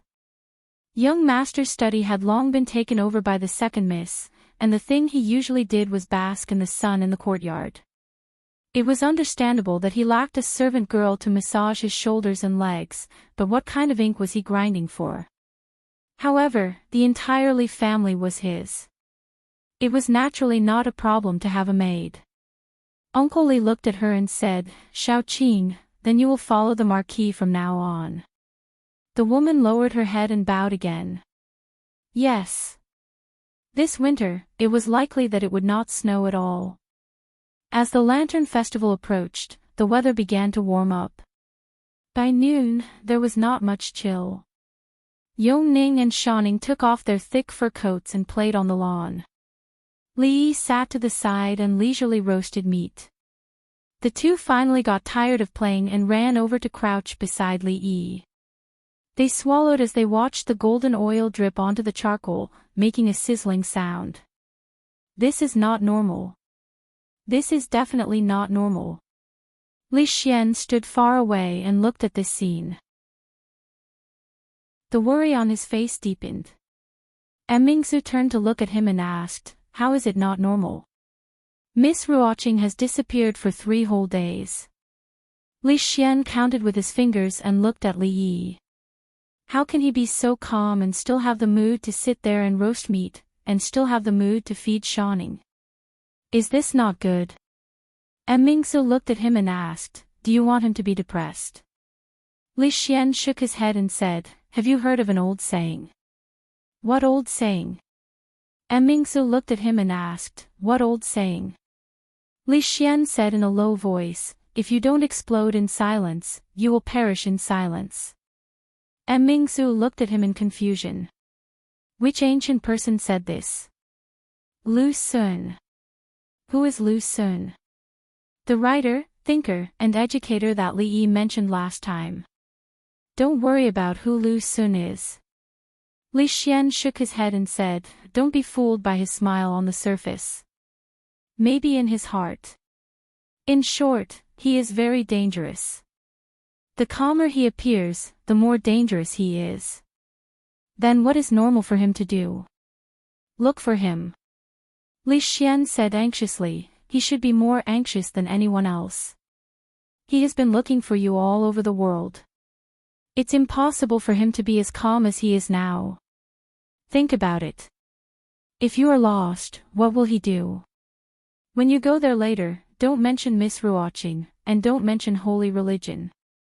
Li Xian said and then walked quickly. Let me do it. Li Xian snatched the iron skewer from Li Yi's hand and said, you rest. I will roast it for a while. He didn't expect the crown prince to be so diligent. Li Yi handed the iron skewer to him and took a chicken wing for himself.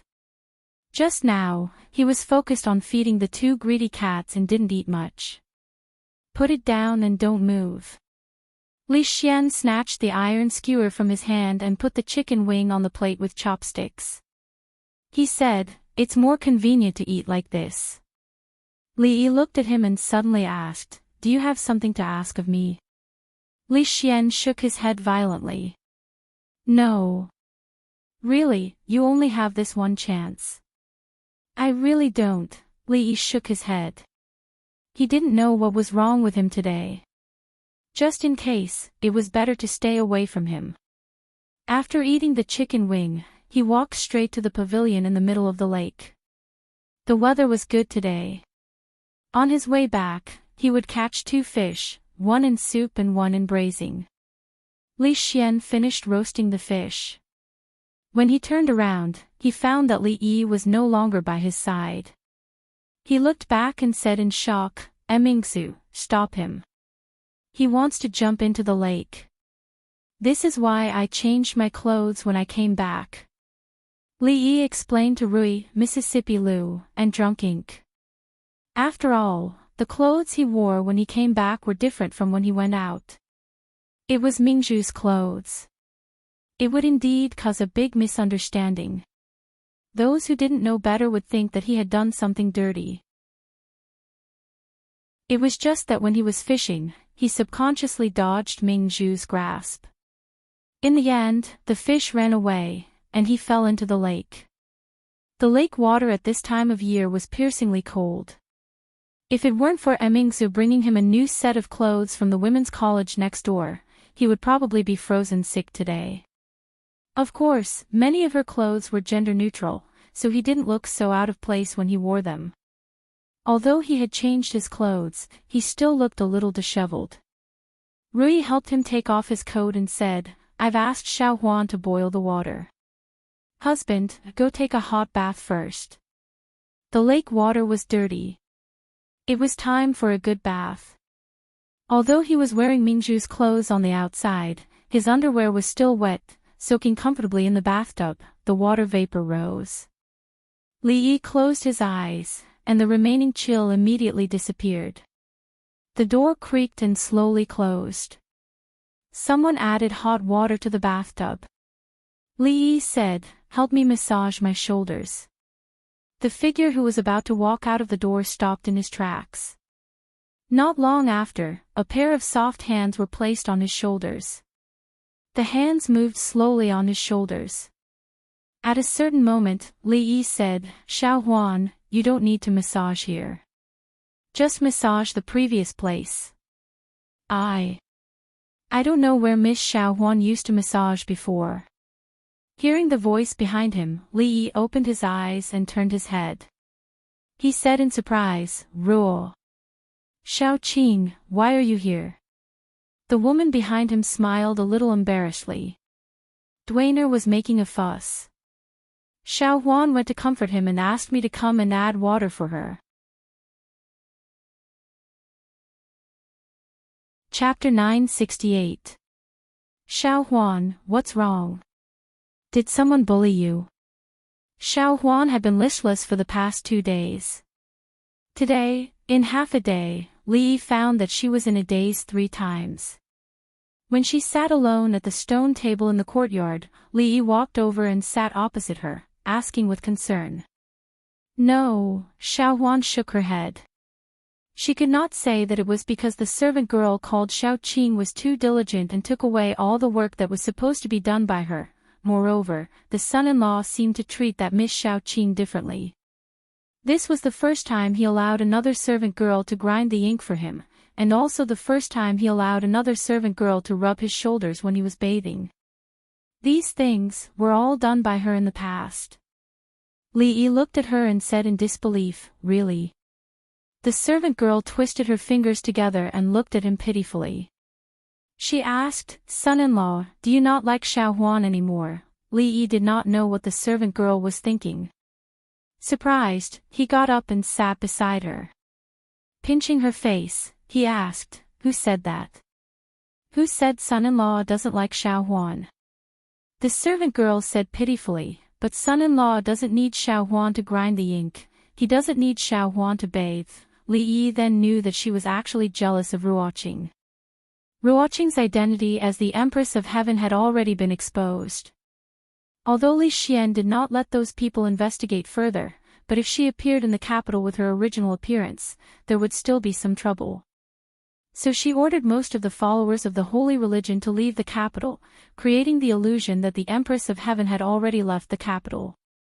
Then, she disguised herself as a servant girl and came back without anyone knowing. Not to mention the other things of the holy religion, but the level of disguise, Li Yi himself had a deep understanding. With a mask on, even one's own parents would not be able to recognize it. Of course, he couldn't be more familiar with Ruoqing. This familiarity didn't just come from her face.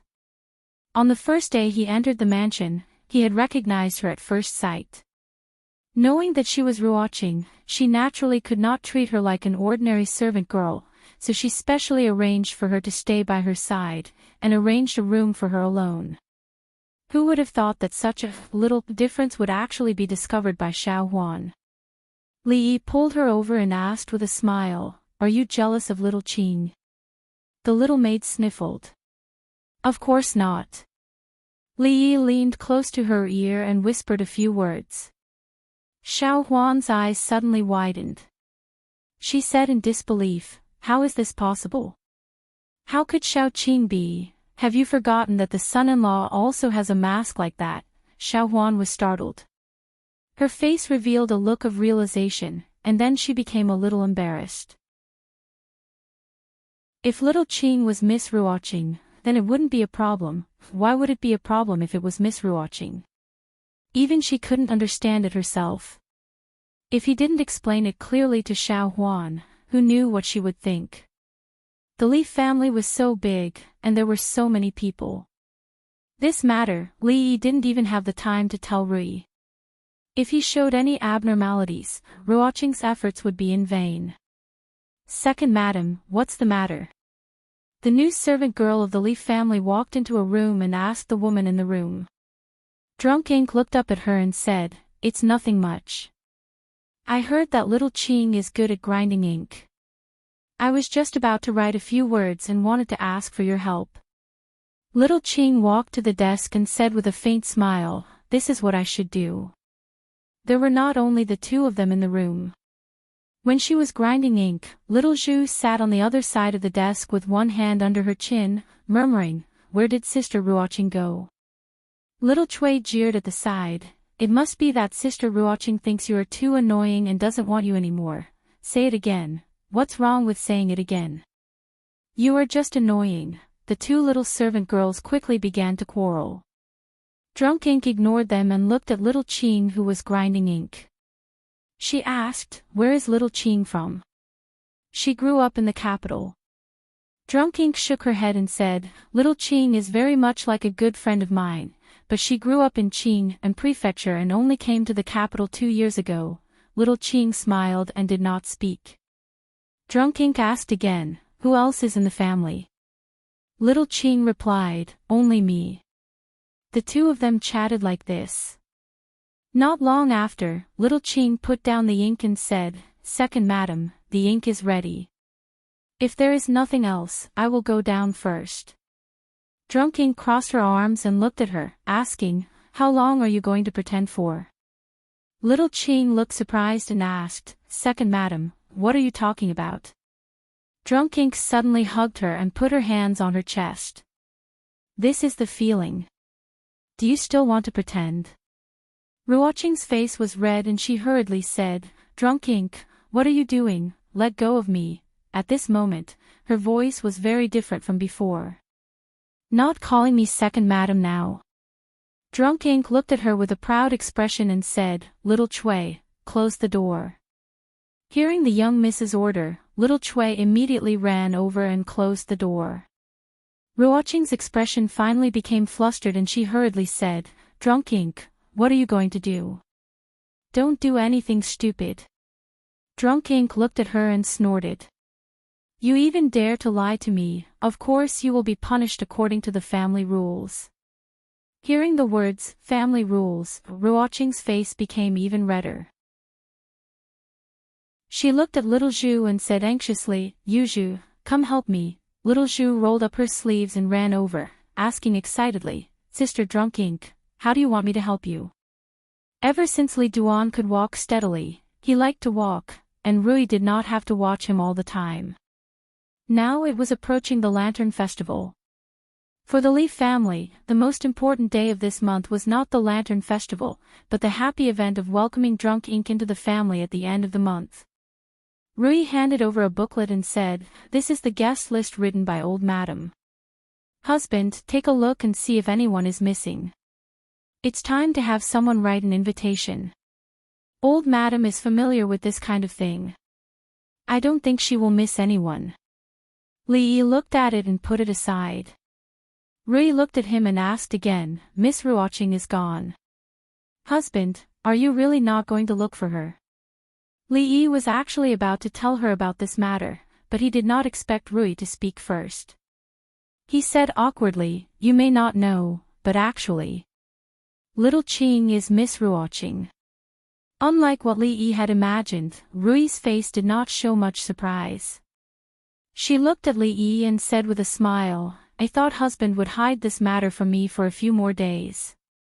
Li Yi said in surprise, Wife, you know all about it. There are many ways to tell a person apart from their appearance. Figure, behavior, aura. Rui looked at him and said, Judging people by their appearance is the worst way. Li Yi explained, Ruoqing's identity is special. If others know, it will be troublesome. I don't blame husband.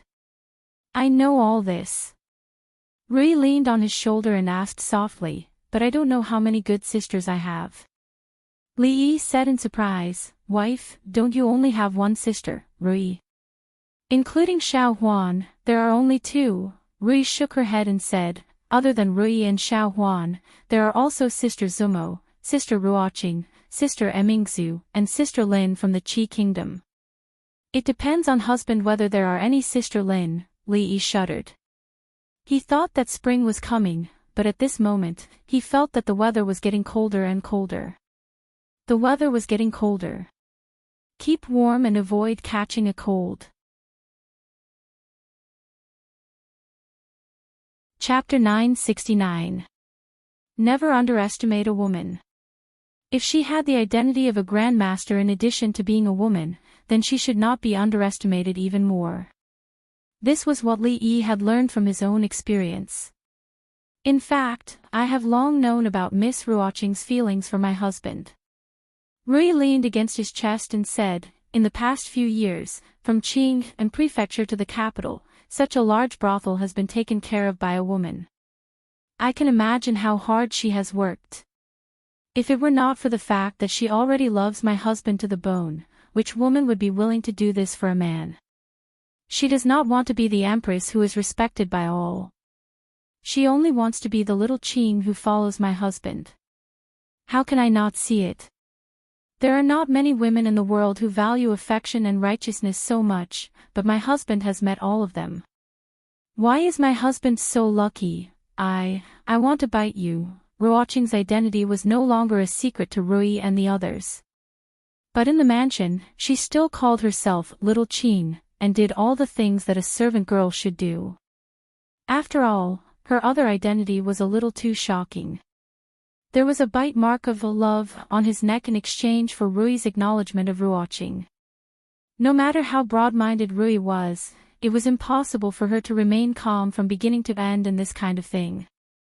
So when she proposed that good things come in pairs, and let drunken Mo and Ruoqing enter the Leaf family at the same time, he did not agree. It was better to take this matter step by step.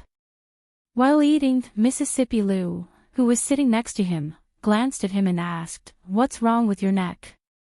Drunken Mo also looked over with a puzzled expression. Li Yi looked at Rui. Rui's pretty face was slightly red. She lowered her head and bit her chopsticks, and at the same time, gave him a threatening look. Li Yi swallowed the words he was about to say. Rui's threat was much more useful than Mississippi Lu's. Before Zuamo and Ruoqing married into the Leaf family openly, ignoring Rui's threat, he could only stay alone in the room at night. He would rather offend Mississippi Lu than Rui. He picked up a mouthful of food, touched the bite mark on his neck, and said casually, "Oh, you mean this?" I had nothing better to do, so I bit it randomly. Xiao Huan put down her chopsticks and twisted her head to see if she could bite her own neck. Mississippi Lu also put down her chopsticks and looked at him with her arms crossed. "Take another bite and we'll see." Li Yi asked in surprise, "Here?" Mississippi Lu nodded. "Right here." Li Yi thought about it and said, "All right then." Seeing this, Xiao Huan immediately turned her head, wanting to see how her son-in-law could do this action that she could not do. Li Yi rinsed his mouth and then looked at Mississippi Lu. To be precise, he stared at her snow-white neck and asked, "Have you washed your neck?" Too many things had happened in the 4th year of Jinghe. The fall of the Cui family, the loss of power of the king of Shu, and a large number of forces in the capital had suffered a bloody purge. Some families fell, and others stood up. The current situation in the capital and even in the Jing kingdom had been very stable. The people's hearts and the imperial court had stabilized. Although Li Xian had just succeeded the throne, he had a high reputation in the imperial court. With Mingzhu's assistance, he could easily stabilize the general situation. From the moment they stepped here, the turbulent capital began to calm down. After observing for several days, Li Xian finally confirmed that the incident did not seem to have much effect on Li Yi. Not only that, the entire Li family seemed to be exactly the same as before. Even the servant girl called Xiao Zhu did not seem to feel anything about her mistress's departure. When she brought the wine over, she was smiling like a flower. This made him feel relieved, but also puzzled. Based on his understanding of Li Yi, he could not be so calm at this time. Li Xian looked at him and asked suspiciously, "Did you hide Miss Ruoqing?" Li Yi drank a cup of warm grape wine and shook his head. "No." Li Xian looked at the servant girl who was pouring wine for Li Yi and suddenly said in surprise, "Your servant girl looks unfamiliar. Is she new?" He waved his hand and said, "Don't just look at the marquee. I've run out of wine, why don't you pour it?" "Pour what?" Li Yi slapped the table and glared at him. "If you want to drink, pour it yourself. Don't you have hands?" Li Xian looked at him in a daze, and then looked at the servant girl standing to the side. A thoughtful expression appeared on his face. After a moment, he stared at Li Yi. "You even hid it from me." Li Yi poured more wine for him. "If other people knew, you would be the one in trouble. But you're Ruoqing, is she really the empress of the holy religion?"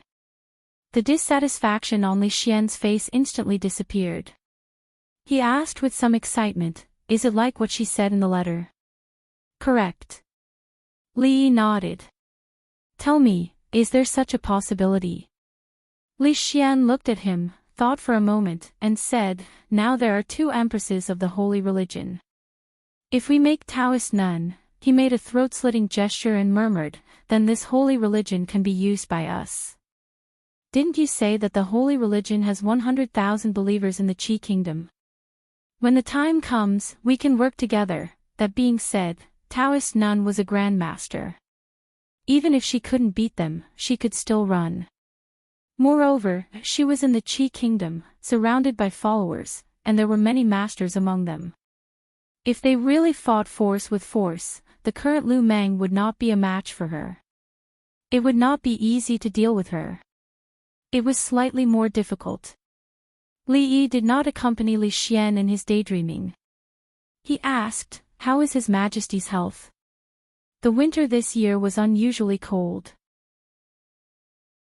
The weather had been good for a few days, but it became gloomy again. It would not warm up before the Lantern Festival. In the past, when the weather was good, he could occasionally go to the palace to get a free meal. Now it had been a long time since he was summoned. Li Xian drank up the wine in his cup, shook his head, and said, Father now spends more time in sleep than when he is awake. The old emperor's illness worsened with the seasons, and it was getting worse year by year. This winter was long and cold, and there was no sign of it warming up. He, Li Xian, and Emingzu had tried to avoid this topic. What did the imperial doctor say? If he can survive this winter, there may be some relief, but if, before Li Xian finished his words, he fell into silence. Li Yi looked up at the sky. It was gloomy, as if the whole sky was about to press down, making it difficult to breathe. Your Highness, His Majesty summons you. A eunuch came in from outside and said respectfully, Marquis Li, His Majesty also summons you. Chapter 970. His Majesty has just woken up and is talking with Her Highness the Empress and Her Highness the Consort Yan in the hall. Wait in the side hall for a while, Changde said to Li Yi and Li Xian as he closed the door. Li Xian let out a breath and rubbed his hands together. He walked into the side hall and asked, how many times has father woken up today? Changde said, today is the second time. He woke up for a while in the morning and went back to sleep after eating some food. After walking into the side hall, they could no longer feel the cold air outside. Yongning saw Li Yi and ran over. She accidentally tripped and fell to the ground. Li Yi quickly ran over and picked her up. He asked with concern, are you hurt? Although tears were already welling up in her eyes, she still shook her head and said in a soft voice, it's not painful. Li Yi patted away the dust on her body and held her little hand. He said, be careful when you walk in the future, okay? Yongning lowered her head and said obediently, I know. Not only was Yongning in the side hall, but Emingsu and Shanning were also there. There were also a few young princes and princesses playing in the distance. Teacher, what's wrong with father? The proud Lolita slowly raised her head and looked at Li Yi. There was a trace of unconcealable panic in the depths of her clear eyes. Li Yi patted her head and said, His Majesty is fine. He just wants to talk to you. Don't you have many things to say to your father? Li Yi looked at Emingsu. She was sitting there with a dazed expression and her eyes were out of focus. A eunuch walked in and said softly, Your Highness the Crown Prince, eldest princess, His Majesty summons you. Li Xian and Emingsu brought Yongning, Shanning, and the group of princes and princesses into the hall. Li Yi sat alone in the side hall, staring blankly at the dancing flames in the furnace. It was quiet in the side hall. Only the crackling sound of the firewood in the stove could be heard. Li Yi's heart was also peaceful. It was so peaceful that he couldn't even hear the only sound.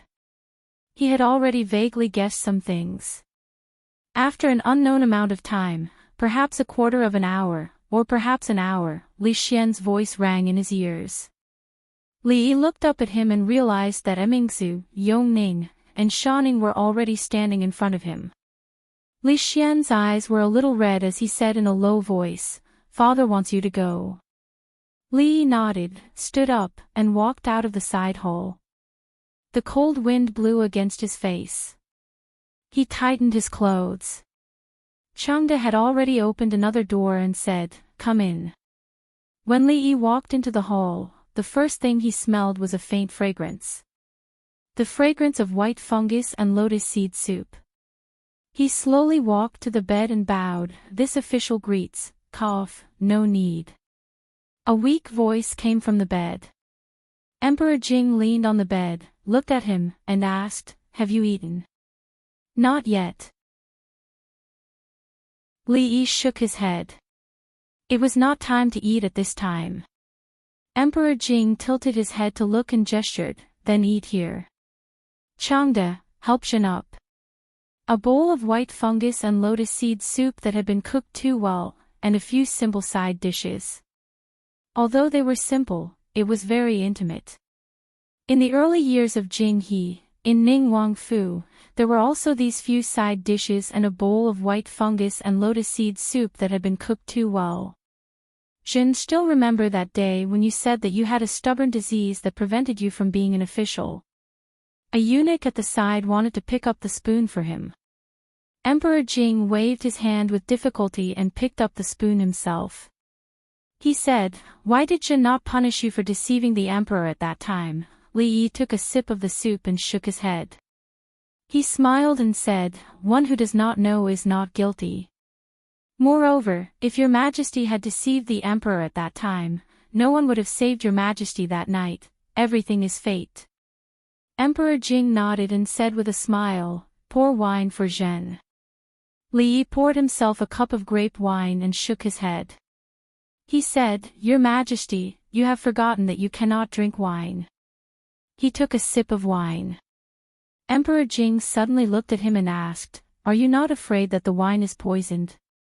Li Yi shook his head and said, "If your Majesty wanted to poison the wine, why did you wait until today?" Emperor Jing nodded and said, "Yes, if I wanted to poison the wine, after you offered Tianfa, after you used the brothel to spread rumors to force the king of Shu to leave the capital, after you gathered the people in the martial arts world, after you used a play to destroy the literary family of the Jing kingdom, after you got rid of the Cui family, and when you wanted to help Emingzu ascend the throne, would have done it." Li Yi drank the wine in his cup and shook his head. He said, "Tianfa was what your majesty wanted. The king of Shu left the capital was also what your majesty wanted. The one who wanted to destroy the Chu family was your majesty. The one who wanted to get rid of the Cui family and support Emingzu was your majesty. I will not take the blame for this." Emperor Jing looked at him and said slowly, "In the end, you did not let Jin down." Li Yi cupped his hands and said, "Thank you for your trust, your majesty." Emperor Jing put down his chopsticks and covered his chest. After a long pause, he said, "Jin will leave soon." His tone was very calm and his expression was indifferent. It was as if he was saying something very ordinary. It was as if he was saying that he would be back soon. Just like just now, he casually asked Li Yi, "Have you eaten?" Li Yi hoped that was the case. Emperor Jing looked at Li Yi and suddenly asked, "You know everything. Can you tell Zhen where people go after they die? Is there really an underworld?" There was no fear on his face, only curiosity. "I don't know whether there is an underworld or not." Li Yi shook his head and said, "But sometimes, death is not the end, but the beginning." "What do you mean?" "It is possible that when your majesty wakes up, you will find that you are no longer in the imperial palace, not in the Jing kingdom, but in the Qi kingdom, in the Wu kingdom, or in another world. At that time, your majesty will not be like this. Perhaps you are just a baby, a naughty child, or a young man." Li Yi looked at Emperor Jing and said, "It seems difficult to understand, but a few years ago, your majesty certainly did not think that anyone could fly to the sky, right?" Emperor Jing looked at him and asked, "You mean, fly to the sky like those people in the Academy of Sciences?" Li Yi shook his head and said, "They can only fly a little more than 10 feet, at most a few hundred feet. I said that people can fly thousands of feet, tens of thousands of feet, and even to the moon. At that time, from the capital to the Qi Kingdom, it will not take several months, but only 1 to 4 hours. Mere mortals can also fly to the moon. Not only that, but if the sun is not too hot, mortals can even fly to the sun. Your Majesty can imagine that in the distant future, celestial punishment can raise the entire capital to the ground, making the capital region barren for 100 years. Your Majesty may also not imagine that there is a heavenly eye that allows Your Majesty to see what is happening in any place in the Jin Kingdom from the Imperial Palace. Your Majesty certainly can't imagine that one day, I can send a message to Your Majesty from the Qi Kingdom. There is no courier station, no messenger, and the message arrives in an instant. If Your Majesty wants to destroy the capital of the Qi Kingdom, you don't need to mobilize a large number of people. You only need to sit in the Yangju Hall and move your finger. The eunuchs standing on both sides, including Changde, had their mouths wide open. A celestial punishment could destroy the entire capital. Mortals could fly to the moon and see the entire Jin Kingdom's heavenly eye. Even from 1,000 miles away, the message arrived in an instant. Did County Marquis Li have a hysteria again? If someone else told me this, I would send him to the Imperial Physician Bureau. Emperor Jing looked at him and said, "You are different. I don't trust others, but I trust you. It's a pity that I won't be able to see this day." He sighed with regret on his face. Then he said, "Changde, call Xian, and Emingzu to come here." Changde walked out of the hole. He turned around and took out a small wine pot from the quilt. He smiled and said, "Shanning understands me the best." He poured a cup of wine for himself. Li Yi did not stop him. Emperor Jing took a sip and closed his eyes. After a while, he slowly opened his eyes and said, "After I leave, please take care of Emingzu and Xian, Li Xian and Emingzu walked in. Emperor Jing slowly stood up and held their hands. Then he looked at Li Yi and said with a smile, "I hand over the world to you." Chapter 971. Today was the 15th day of the first lunar month. The capital was getting more and more prosperous every year. It was just past noon, but the streets in the city were already crowded. The Li family. Xiao Huan poked her head out of the kitchen and said, "Young master, I want to eat sesame filling." Second miss also wants to eat sesame filling. The small kitchen was not big to begin with. Li Yi was making yuanxiao, Ruoqing was helping by the side, the proud Lolita was helping on the other side, and Yongning was running around. The place was a bit crowded. Even if the others wanted to help, they could not come in. Li Yi waved his hand to indicate that he understood. Yongning approached Li Yi and said sweetly, "Brother, Cindy wants to eat sugar filling." Li Yi's hands were full of glutinous rice flour. He tapped the tip of her nose and said, "You can only eat 2 sugar filling. If you have cavities, it will be very painful." Yongning thought about it and looked up at him. She held out 3 fingers and said, "How about 3? Looking at her pitiful look, Li Yi could only nod. 3 it is, no more, okay." Yongning nodded her head forcefully. Worried that Li Yi would go back on his words, she hurriedly ran to Shanning's side and stared with wide eyes. The proud Lolita was holding a small sieve and shaking it. Inside the sieve were yuanxiao and glutinous rice flour.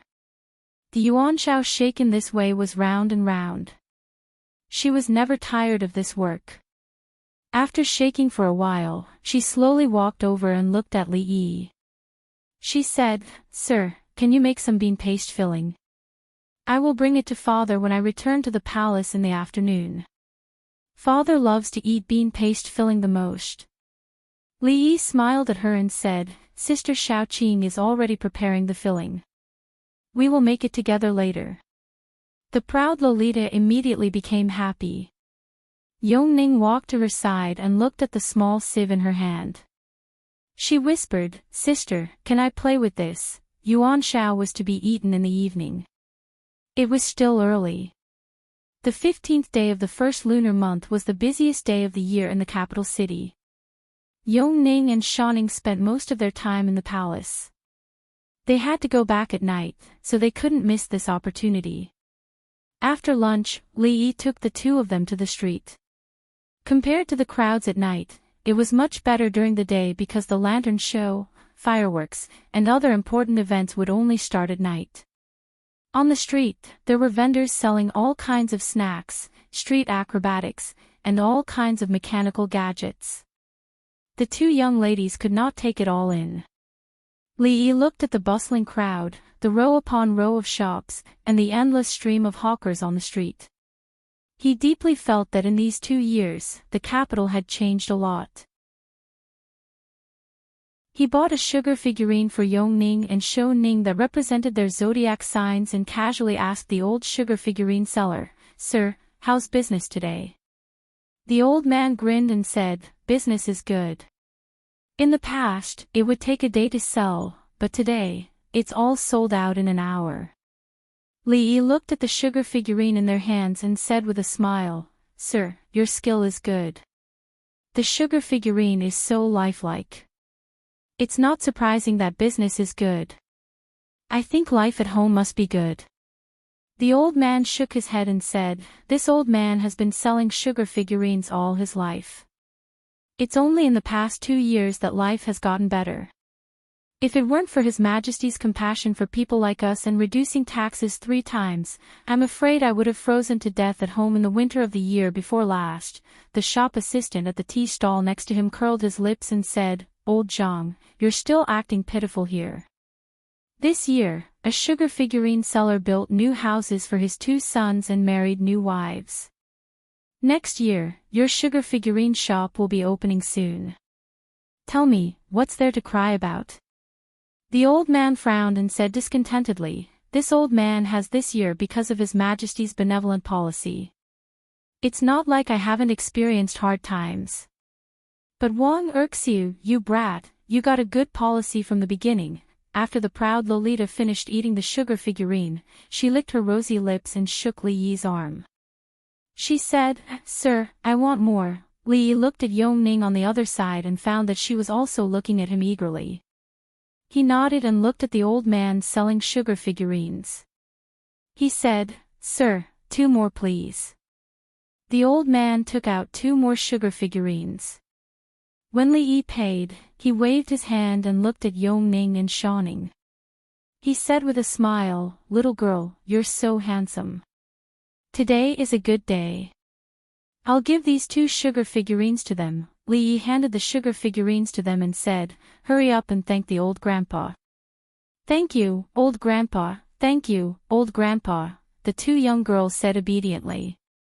The wrinkles on the old man's face smoothed out like a blooming chrysanthemum. Li Yi held the hands of the 2 young girls and stood on the street. The shouts, peddlers, conversations, and quarrels entered his ears. Together with the images in his eyes, they weaved together to form the embryonic form of a prosperous era. It was a pity that the person who weaved it personally would not be able to see the birth of this prosperous era. It's a pity that His Majesty's health. Sigh, everyone is saying that His Majesty is probably, oh my God, why can't he open his eyes and see? The old man and the shop assistant were still chatting. The proud Lolita bit the sugar figurine in her mouth and lowered her head. She said softly, "Sir, let's go home." Li Yi nodded. He held their hands and walked in the direction they had come from. At the stall, the old man and the shop assistant had finished chatting. He glanced around and saw an extra ingot of silver on the table. He was stunned. When they walked into the courtyard, the proud Lolita suddenly raised her head and looked at him. She said, "Sir, when I return to the palace later, give me a jar of good wine. Father said that your wine is the best." "All right." Li Yi smiled and nodded. Suddenly, he felt a chill at the tip of his nose. He raised his head to look at the sky. Yongning's clear voice rang in his ears. "Brother, it's snowing." Dong! A deep bell rang from a certain direction. Once, twice, the sound came from the east. One after another, it resounded throughout the capital. At the entrance of a certain brothel in the capital. "Who's ringing the bell in broad daylight?" A burly man mumbled in confusion. He saw the middle-aged man beside him suddenly stop in his tracks and turn to walk outside. He asked doubtfully, "Fifth Lord, what's wrong? Aren't you going to watch the show?" The middle-aged man shook his head and sighed. "I'm afraid we won't be able to watch the show today. Let's go back." The noisy streets of the capital gradually quietened down as the bell rang. Someone asked, "How many times did the bell ring?" 45. 45. The bell rang 45 times. It was the sound of a great funeral. A man faced the east and slowly knelt down. Beside him, a second man faced the east and followed suit. 3 people, 10 people, 100 people, 1,000 people, 10,000 people, all the officials in the capital, regardless of rank or status, walked out of the guard room and walked to the courtyard. They faced the east and knelt down. At the palace gate, the imperial guards put down their weapons and slowly knelt down. At this moment, only the echoing bell rang in the entire capital. In the Li family, the imperial guard kneeling on the ground stood up and walked to Xiaoning and Yongning. He said in a hoarse voice, "Your Highness, it's time to return to the palace." 5th year of Jinghe, 15th of the first month, the Lantern Festival. 5th year of Jinghe, 15th of the first month, when the first snowflake of this winter landed on Li Yi's nose, it snowed continuously in 13 provinces of the Jing Kingdom. 5th year of Jinghe, 15th of the first month, the emperor collapsed. Chapter 972. There was no snow in the winter of the 4th year of Jinghe. At the beginning of the 5th year of Jinghe, it was the Lantern Festival, and the snowflakes in the capital were as heavy as a mat. Li Yi stood in the courtyard, and the bells seemed to be echoing in his ears. The snowflakes fell one after another, and in just a quarter of an hour, there was a snowman in the courtyard. Rui held an umbrella and stood quietly by his side. Drunken Mo and Ruoqing came over and looked at him with worry. "Son-in-law." Tears fell from Xiao Huan's eyes, and she helped Li Yi sweep the snowflakes off his shoulders and head. Mississippi Lu strode over, carried him on her shoulder, and walked briskly back to the room. She reached out to seal his acupoints, roughly took off his coat, and threw him on the bed, covering him with a thick quilt. She turned and closed the door in one go. The emperor had fallen, and the country was in mourning. The officials and nobles in the capital, regardless of their official position, were required to fast for 3 days. Within 27 days, the soldiers and civilians in the capital were required to take off their ornaments and wear plain clothes. Marriage was not allowed within a month, slaughter was not allowed within 49 days, and pleasure was not allowed within 100 days. From the day of mourning in the capital, all temples and monasteries rang 30,000 times. In the 5th year of Jinghe, there was only the 15th of the first month, and no lantern festival. The whole country mourned. The next time Li Yi saw Li Xian alone, it was already 7 days later. His clothes were still gorgeous, but his appearance was very haggard, his lips were chapped, and his beard was unshaven. Of course, Li Yi himself was not much better than him. In these 7 days, except for the ceremony that he needed to attend, he spent most of his time in bed. After sleeping for a long time, he had a headache, and it had not subsided until now. Mingzu was much better than the two of them, but her eyes were dull and she looked a little haggard. The late emperor had passed away, and Li Xian was in charge of the funeral. She still needed to stabilize the affairs of the court. 2 days ago, concubine Cui hanged herself in Yeding. Li Xian sat cross-legged on the ground, and his voice was hoarse. Before she died, she shouted that she did not do anything wrong to your majesty, and that she would go down to accompany you. He looked at Li Yi and asked, "Do you feel that the palace is much more deserted than before?" "This palace has always been deserted." Li Yi shook his head and murmured. Li Xian sighed, "I really don't like this place." Li Yi looked at him and asked, "When will you be enthroned?" The country could not go a day without a ruler. The Jing kingdom was surrounded by enemies. The news of His Majesty's death would soon spread throughout the world. At that time, it was unknown what Qi and Zhao would do. Within a month, a new ruler had to ascend the throne to stabilize the situation. "Let's wait for another month." Li Xian waved his hand, "I want to spend more time with my father.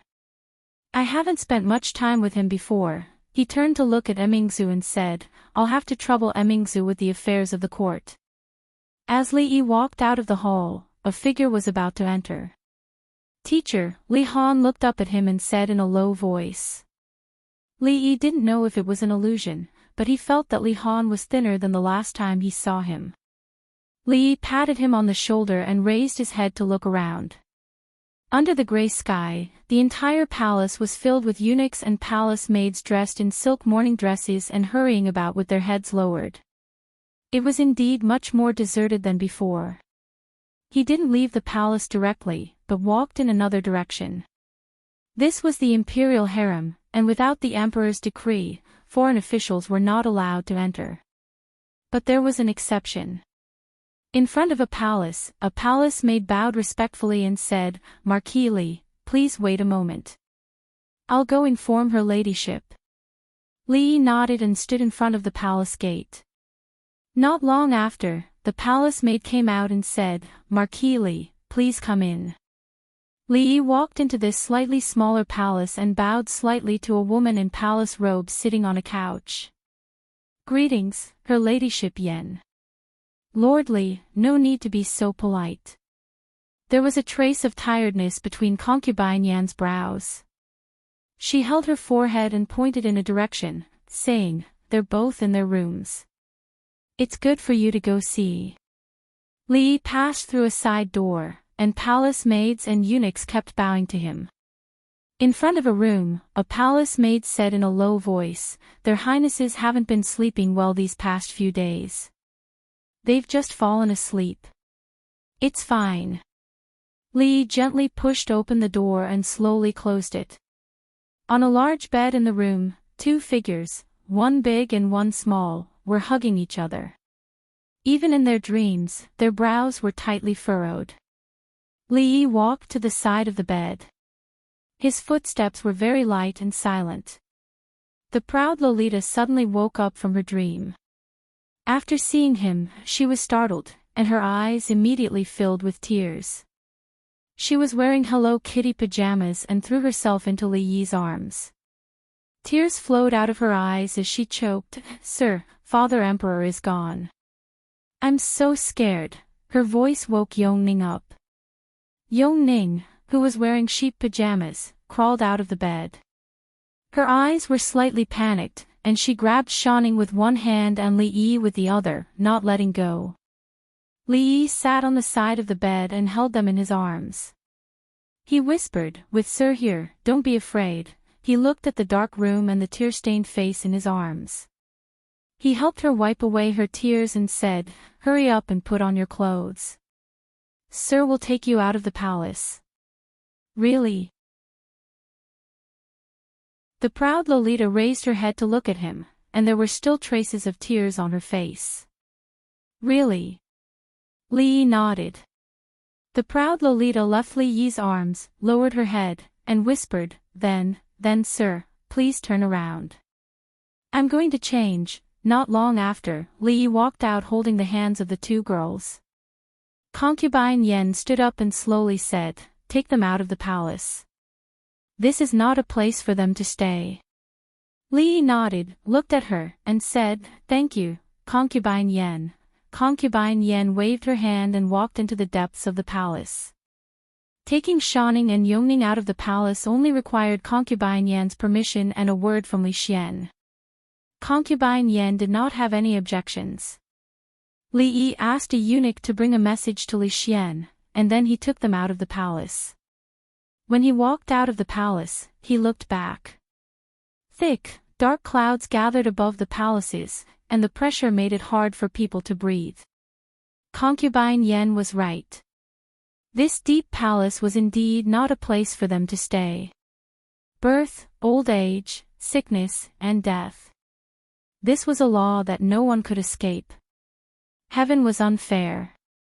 Some people were born to be beggars, and some were born to be emperors. Heaven was also fair. No matter beggars or emperors, they could not escape death in the end. Heaven was impartial. The former emperor was loved and remembered by the people for his benevolent policies. During his reign, he carried out several reforms, improved the people's livelihood, supported the poor, adjusted the tax laws, and reorganized military discipline. He personally created a golden age that had never been seen since the founding of the Jing kingdom.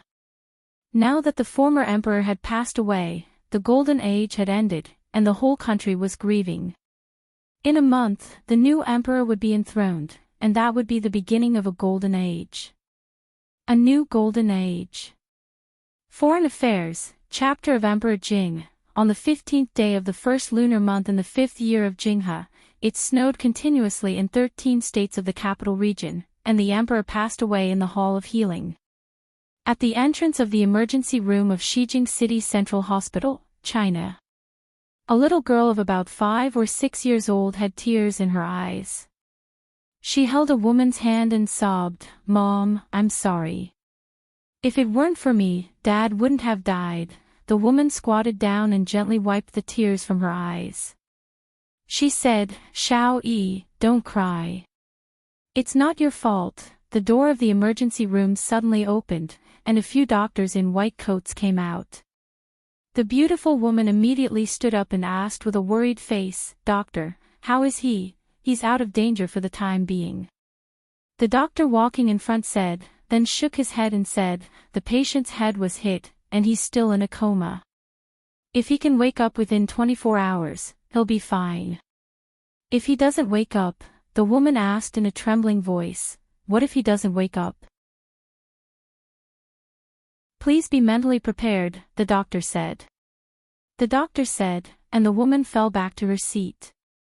"Dad, wake up quickly. Xiao Yi doesn't want to eat cotton candy. Xiao Yi wants Dad to wake up." In the ward, a pale man was lying on the bed. The little girl held his hand and whispered.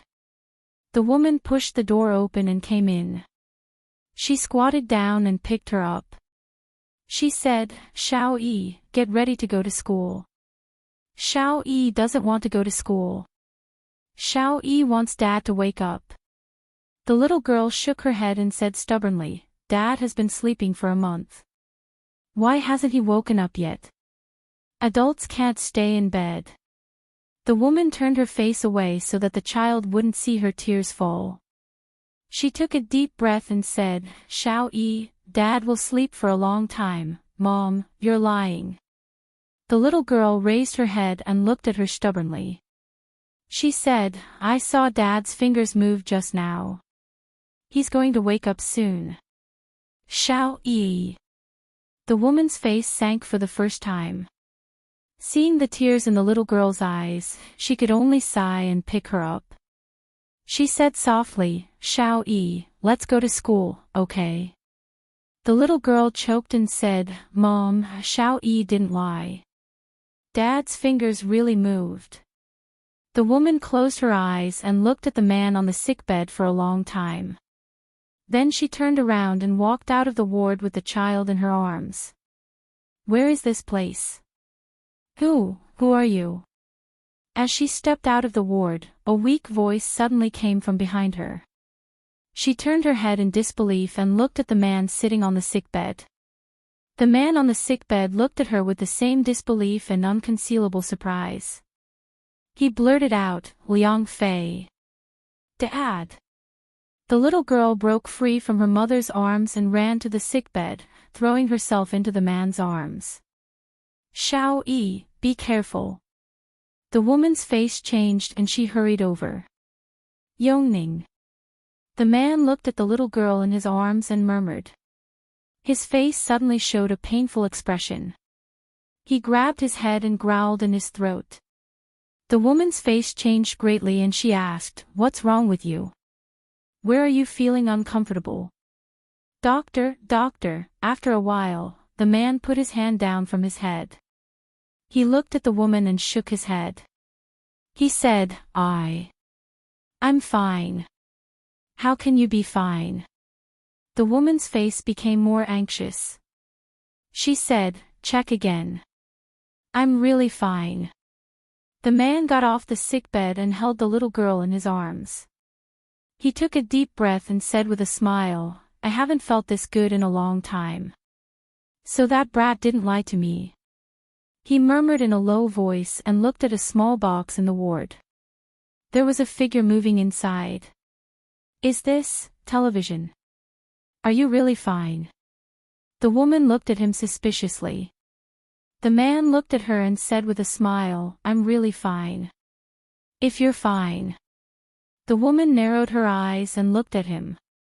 She asked, "Li Hong, tell me, which little vixen is Liang Fei?"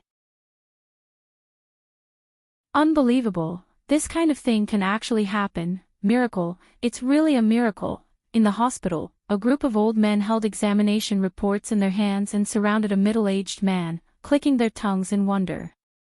Facing the director of the central hospital and more than 10 leading doctors in the medical world, the man's expression was calm. He asked with a smile, "Can we go now?" An old man looked at him from head to toe for a while before nodding. "You can go after signing this piece of paper. However, to be on the safe side, come back for a follow-up in a week." The man took the ballpoint pen from him. After looking at it in his hand, he frowned. He glanced around and caught a glimpse of something in the corner of the office. He strode over. When everyone saw this, they all looked over.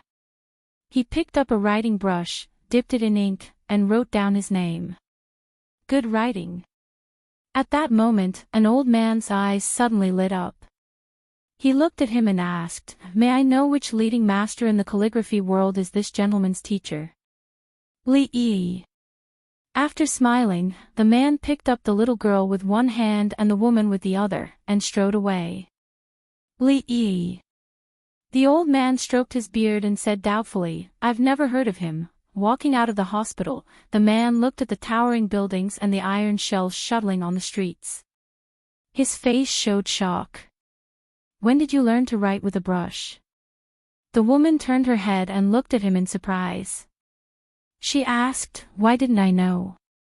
The man smiled and said, "A long time ago." When the woman was about to speak, the mobile phone in her pocket suddenly rang. The man looked at the mobile phone in her hand in a daze and murmured, "Voice from 1,000 miles away." The woman smiled and answered the phone. She said, "Mom." "Yes, he's already awake. We've checked him and there's no problem. We'll be back soon." After hanging up the phone, she found that the man had been looking at her. She blushed slightly and said angrily, "Why are you looking at me?" The man smiled and said, "Because you're good-looking. Don't be serious." The woman glared at him and said, "Are you hungry? Let's go eat first." The man shook his head and said, "I want to go to the library first." The woman looked at him and asked uncertainly, "Now?" The man nodded and said, "Now. Well, the provincial library is only 2 stops away from here." The woman nodded and said, "You've just been discharged from the hospital. It's appropriate for you to exercise. Let's walk." As soon as she finished speaking, a panicked voice suddenly came from the hospital. "Catch the thief! Catch the thief!" A figure ran out of the hospital in a panic. When he passed by the man, he suddenly stopped. It was not because he felt guilty and wanted to repent, but because a hand like an iron clamp grabbed his wrist. You're courting death. He was shocked and angry. He pulled out a dagger from his waist and stabbed the man's waist. No! The woman only had time to let out a scream. The dagger in the thief's hand fell into the man's hand. The man held the little girl in one hand and threw the dagger aside. He looked at the thief and said coldly, "How dare you?" The thief looked at him and felt an oppressive momentum. Suddenly, a burst of fear came from the bottom of his heart. His back was soaked with cold sweat. His legs gave way and he fell to the ground. Wow! Dad is so powerful. The little girl put her arms around the man's neck. Her eyes were full of little stars. She kissed him hard on the face. The woman next to him also looked at him in disbelief. Her beautiful eyes were full of splendor. The hospital security guards rushed out and restrained the thief. A young woman ran out and bowed to the man. "My ID card and bank card are in the bag." "Thank you so much." The man looked at her miniskirt and revealed a small part of her chest. He frowned and said, "You're naked in broad daylight." "What a scandal." The young woman looked up at him and said, "You." The man shook his head. "As a woman, how can you be so shameless? You're crazy." The young woman glared at him and hurried away in high heels. A moment later, in the sightseeing elevator of the provincial library, the man looked at the gradually shrinking figure below and smiled. "Why did you have to come to the library?"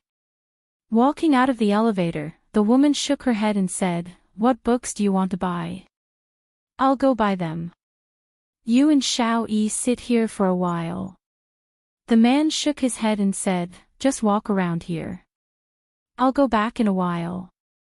Next to a bookshelf, the man picked up a book and murmured, "Apollo Program, Amsterdam, Moon Landing, Universe, Black Hole, Interstellar Travel, TNT, Atomic Bomb, Hydrogen Bomb." He walked to another place and picked up a newspaper. iPhone 10 production stopped. Zhang Jingkong announced marriage. The woman walked to his side and asked in confusion, "What are you talking about?" "Nothing." The man smiled and closed his eyes. He quickly opened them and said, "Let's go home." "You're not buying books?" "Not anymore." The man nodded. He carried the little girl and held the woman's hand. When they walked to the elevator, he glanced at the rest area and suddenly stopped in his tracks. The woman turned around and looked at him. "What's wrong?" "I met a friend." The man put the little girl down and said, "Xiao-Yi and Mom stay here for a while. Dad will be there soon." He walked to the rest area and walked to the side of a young man. He pointed at the computer on the table and asked with a smile, "Young man, can I borrow your computer for a while?" The young man raised his head and nodded sleepily. He made way for the man. The man sat down and opened the browser. He typed the words Jing Kingdom in the search box and clicked on Search, The Way of Confucianism, The Unfettered Scholar. The man clicked on a few web pages, shook his head, and closed them. "Thank you. What's your name?" He smiled and extended his hand. The young man was stunned. He shook his hand and said, "Li Yi. Nice to meet you." The man smiled at him. The young man nodded and turned around to sit down. The man raised his leg and kicked the young man's butt. The young man lay on the ground in a very indecent position. "How dare you flirt with my daughter? I'll collect some interest first." The man glared at him fiercely and turned around to leave. The young man got up from the ground in shock. He stared blankly at the elegant man in a suit as he left. He cursed in his heart. He just came to the library to take a nap, but he actually met a lunatic at the door of the elevator. The middle-aged man picked up the little girl and held the woman's hand. He smiled and said, "Let's go home." The little girl looked at him and asked worriedly, "Dad won't sleep again, right?" The man touched her head and said with a smile, "He won't." The woman beside him glanced at him and said, "I'll let you go for now. Tell me honestly who Liang Fei is when we go back."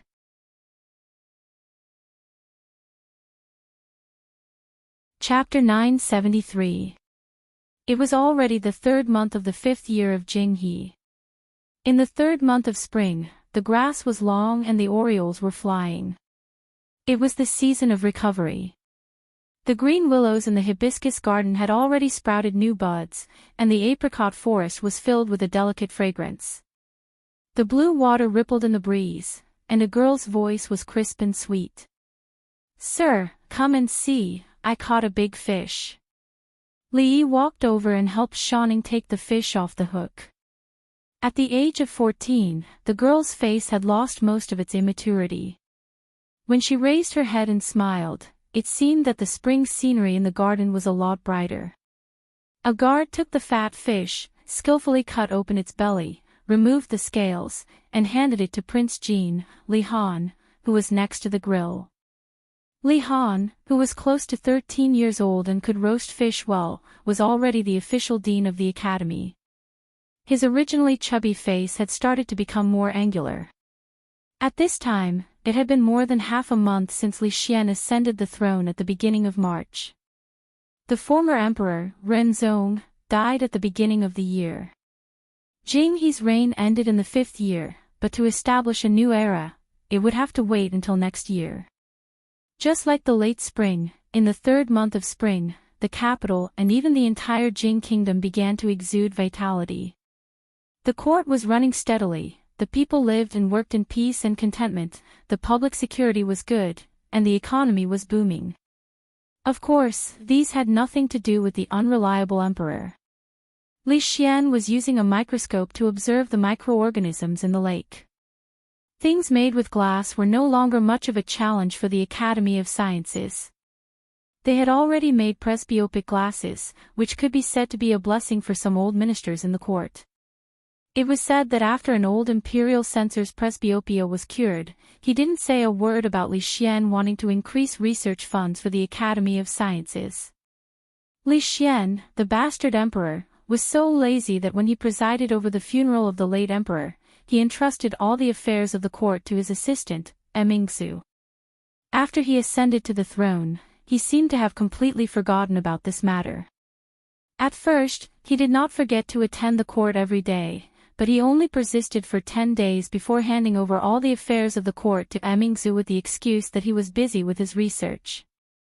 The officials had nothing to say. After going through so many things, they understood that the Jing kingdom could not live without a princess, nor could it live without His Majesty.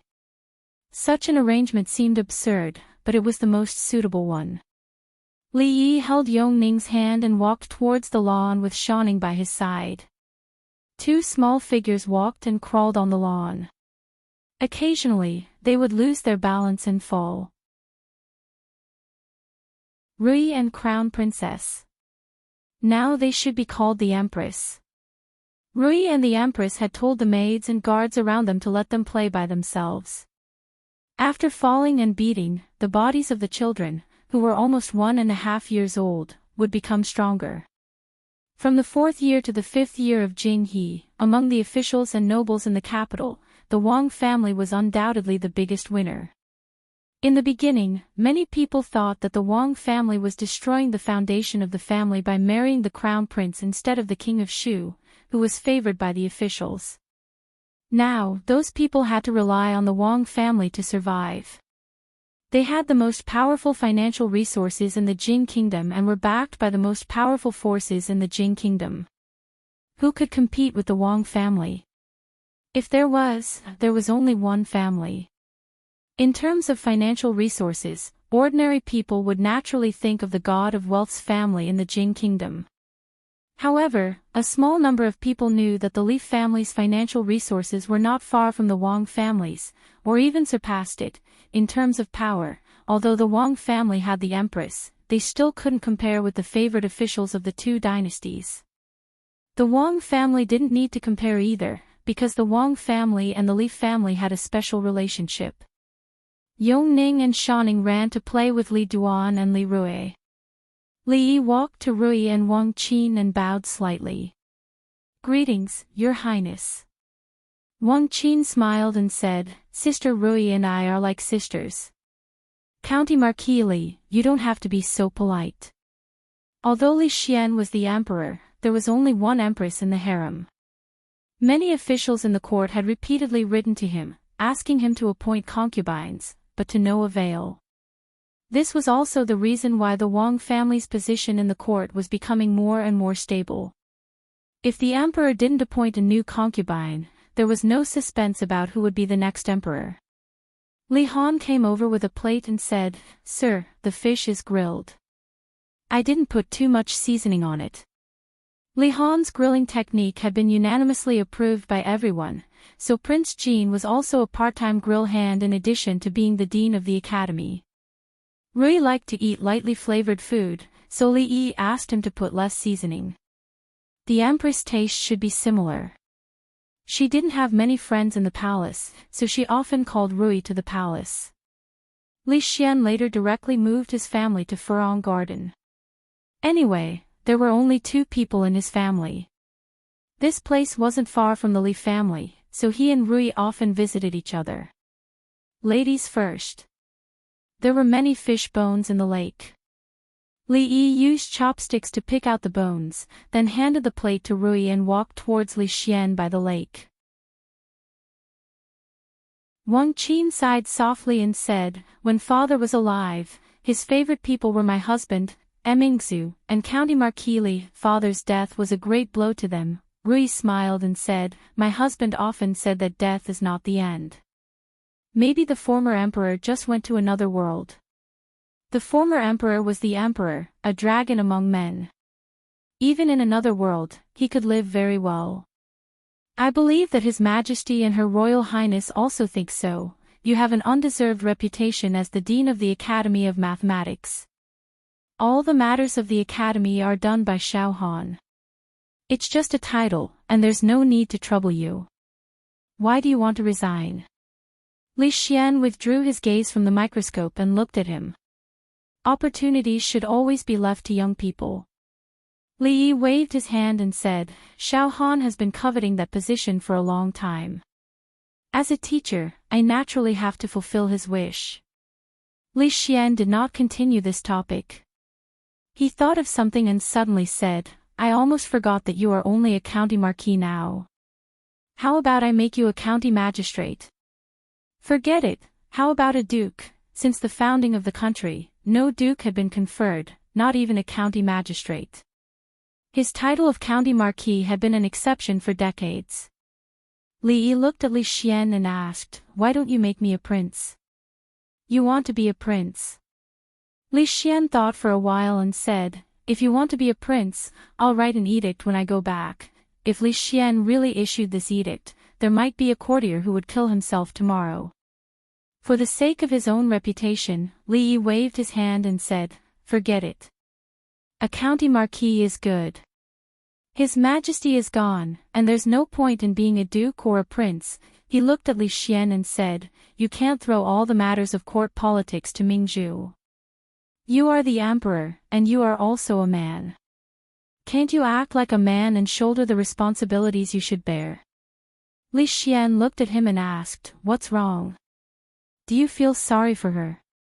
"If you feel sorry for her, you can help her yourself." Li Xian glanced at him and said, "You and Emingzi can solve any problem if you work together." Li Yi took a deep breath and asked, "Are you the emperor or am I the emperor?" Li Xian asked back, "Do you like Emingzi or do I like Emingzi?" Li Yi was defeated again. "However, you are right about one thing." Li Xian thought for a while and suddenly said, "Since you are a man, you should bear the responsibility that a man should have." Li Yi nodded.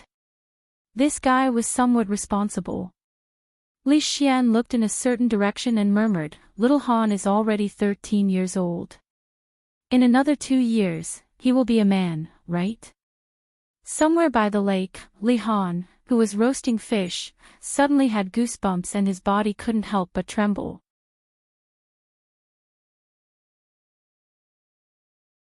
Chapter 974. In a feudal society where imperial power was supreme, the throne was the most dignified and supreme thing. Li Xian's way of thinking, which was like kicking the throne around like a ball, was very different from the ancient people. Li Yi felt deeply guilty. Thinking about how Li Yi was obsessed with mental arithmetic and was exactly the same as him, as his teacher, Li Yi felt that his sins were even deeper. Li Xian was still young, and his thoughts were too idealistic and unrealistic.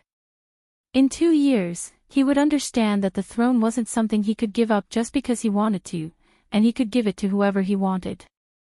Li Han could be a good head of the arithmetic academy, and he could be a cook, but it was unlikely that he could be a good emperor. At least, this was what Li Yi thought when he ate the fish he roasted. After handing over the fish with the bones removed to Yongning and Shaoning, Li Han walked over and looked at Li Xian in the distance. He asked hesitantly, "Teacher, what were you talking about with my brother?" Li Yi picked up a piece of fish and asked, "What's wrong?" Li Han shook his head and said, "Nothing. It's just that I have a bad feeling." Children nowadays had a strong desire to live. Li Yi looked at him and shook his head, saying, "We didn't talk about much. Don't think too much, go roast another fish." Furong Garden had a quiet environment and pleasant scenery. Other than Xiujiang Gardens, it was one of the 2 most beautiful imperial gardens in the capital. The Li family wasn't far from these 2 places. When he and Rui went home, they didn't even need to take a carriage. Li Yi carried the already asleep Li Duan. Rui tilted her head and looked at him, asking, "Husband, do you feel that Duaner really likes Xiao Rui?" Such a young child actually didn't know whether he liked or not. It was just that the 2 children had played together for a long time and were used to it. If it was a kitten or a puppy, he would still like it. Li Yi looked at her and asked, "Did Her Majesty and Nyangzi say something?" Rui smiled and nodded. She said that Duaner and Xiao Rui were born on the same day. It's fate from their previous lives. If they can grow up together like this, they can be considered childhood sweethearts. Why don't we settle the marriage now? Because of his own experience, Li Yi abhorred things like arranged marriages or child betrothal. He shook his head and said, "Their affairs will depend on themselves in the future. We'd better not interfere too much." Rui obviously liked Xiao Rui very much. She thought for a moment and said, "But Xiao Rui is a princess. When the time comes, many people will want to marry into the royal family. If the Duaner likes her and she is betrothed to someone else, then let's snatch." Li Yi said without hesitation, "My wife is the best at snatching people." Rui took Li Duan from his arms and said lightly, "I have something to discuss with Sister Zuemo. Husband, sleep in the study tonight." Li Yi shook his head and said, "Don't. If there's anything to discuss, let's go together." Rui looked at him and asked, "Sister Zuemo and I are going to discuss all night. Does husband want to join us? If you don't mind." Li Yi looked at the smile on Rui's face, waved his hand, and said, "Forget it. That bed is too small for 3 people." He had originally planned to marry Zuemo at the beginning of the year, but because of the death of the former emperor, he could only postpone the date. Now, although a month had passed, there was no auspicious date in a short period of time. Of course, the more important reason was that he thought that the time between the 2 events was too short, and he felt uneasy. He was gratified that Zuemo could understand this and even comforted him. How lucky he was in this life to be able to meet these women. Thinking about it, this might also be God's compensation for his previous life. After all, he went to the library with the intention of learning. Not only did he meet a psychopath who returned kindness with ingratitude, but he also encountered an incredible fire. God owed him too much. At the gate of the Li mansion, Li Yi unexpectedly saw a person. The gatekeeper of the Li family said politely to a young man, "Sir, my master and madam have gone out. I don't know when they will be back. Why don't you come again tomorrow, or wait in the mansion?" The young man cupped his hands and said, "In that case, I will come again another day." "No need for another day. Li Yi walked over, patted Jiang Ziyan on the shoulder, and said with a smile, "Brother Jiang, what's the matter?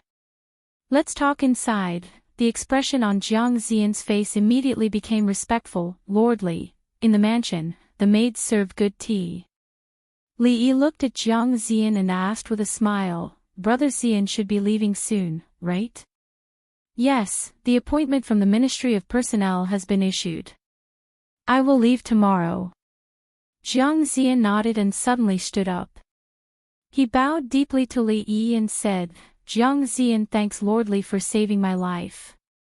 His former friend had almost pushed him into the abyss. His former enemy had not only saved him from prison, but had also given him a bright career. At this moment, standing in front of Li Yi, his heart was in turmoil, and he could not control himself. Li Yi stood up and helped him up. He said, "Brother Jiang, please be careful on this trip to Qing'an Prefecture. Anxi County is also your hometown. You must govern it well in the future. Don't let your people down." Jiang Ziyan's expression was solemn. He bowed and said, "Ziyan will not let Lordly down." Li Yi smiled and said, "You don't have to be so polite. Sit." After Jiang Ziyan sat down, he cupped his hands again and said, "I have offended you in the past. Lordly, please forgive me." I don't mention the past." Li Yi waved his hand and said, "How can there be no wine when old friends gather? Servants, bring wine." The Li family's cooks were very fast. In a quarter of an hour, a jar of wine and a few dishes were served. Li Yi had once made up his mind to never drink again, but he did not persist for long. During this time, he had failed to compete with Mississippi Liu and Emingzhu in terms of drinking, but his tolerance for alcohol had greatly improved. Jiang Ziyan was very restrained at first, but after a few cups of wine, he gradually became intoxicated. "Lordly, brotherly, do you really think of me as a friend?" "Of course. I, Li Yi, don't have many friends. You, Jiang Ziyan, are one of them. Don't forget, we are friends who have been through life and death together. Since we are friends, there are some things that I have to say." Jiang Ziyan's eyes were hazy from the alcohol. He looked at him discontentedly and said, "Miss Ruoqing is such a good woman. Even if she is the empress, don't you want to find her? You scolded those Jinshi in Prince Ning mansion, where is your courage?" Li Yi slapped him on the head and scolded, "At this time, you still dare to think about my Ruoqing?" "I don't think about her." Jiang Ziyan's face turned red. He stared at him and said, "I just feel that what you did was not like a man. I am not like a man." Li Yi looked at Jiang Ziyan and took the woman who was pouring wine for him into his arms. He said, "Ruoqing, tell him, do I look like a man?" Jiang Ziyan was shocked. "Ah, you are Miss Ruoqing." At the door, hearing the man's hearty laughter coming from the room, drunken Mo lowered her head, and a trace of sadness appeared in her eyes. Although he was laughing, it did not mean that he was really happy. If he was really happy, he would not have to drink. If he was not happy, it would be difficult for her to smile. Rui walked to her side, glanced into the room, and whispered, after the former emperor left, "My husband did not have many enemies, nor did he have many friends. He once said that after the former emperor left, no one could shelter them from the wind and rain." Drunken Mo looked at the figure in the room and shook her head. Now in the capital, who can set off a storm? They respect him, and fear him. He actually does not like this. Rui took her hand and shook her head. "There is only one side of my husband that we do not understand." Jiang Ziyan was soon drunk and was helped to the guest room by the servants of the Li family to rest. Li Yi leaned against the chair and rested for a moment. When he opened his eyes, he saw an old face full of wrinkles. Since the death of the emperor, he had not seen this old face for a long time.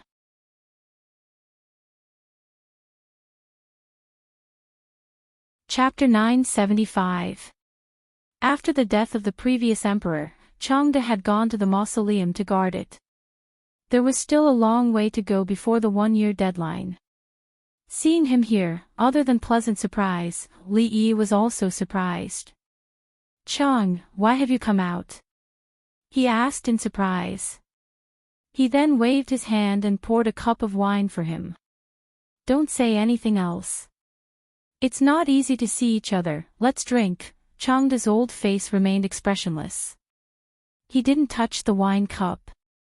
Lightly, he said, "The Emperor can't see the world anymore, so I came out to see for the Emperor." "I say, can you not always put on that dead face?" Li Yi handed the wine cup to his hand and said with some dissatisfaction, "If you have nothing to do, smile more. Smiling can extend your life by 5 seconds. You're already so old, shouldn't you be more careful?" Changde opened his mouth and asked, "Should I smile like this?" Li Yi looked at his smile and paused. He then shook his head and said, "Never mind, it's best if you don't smile."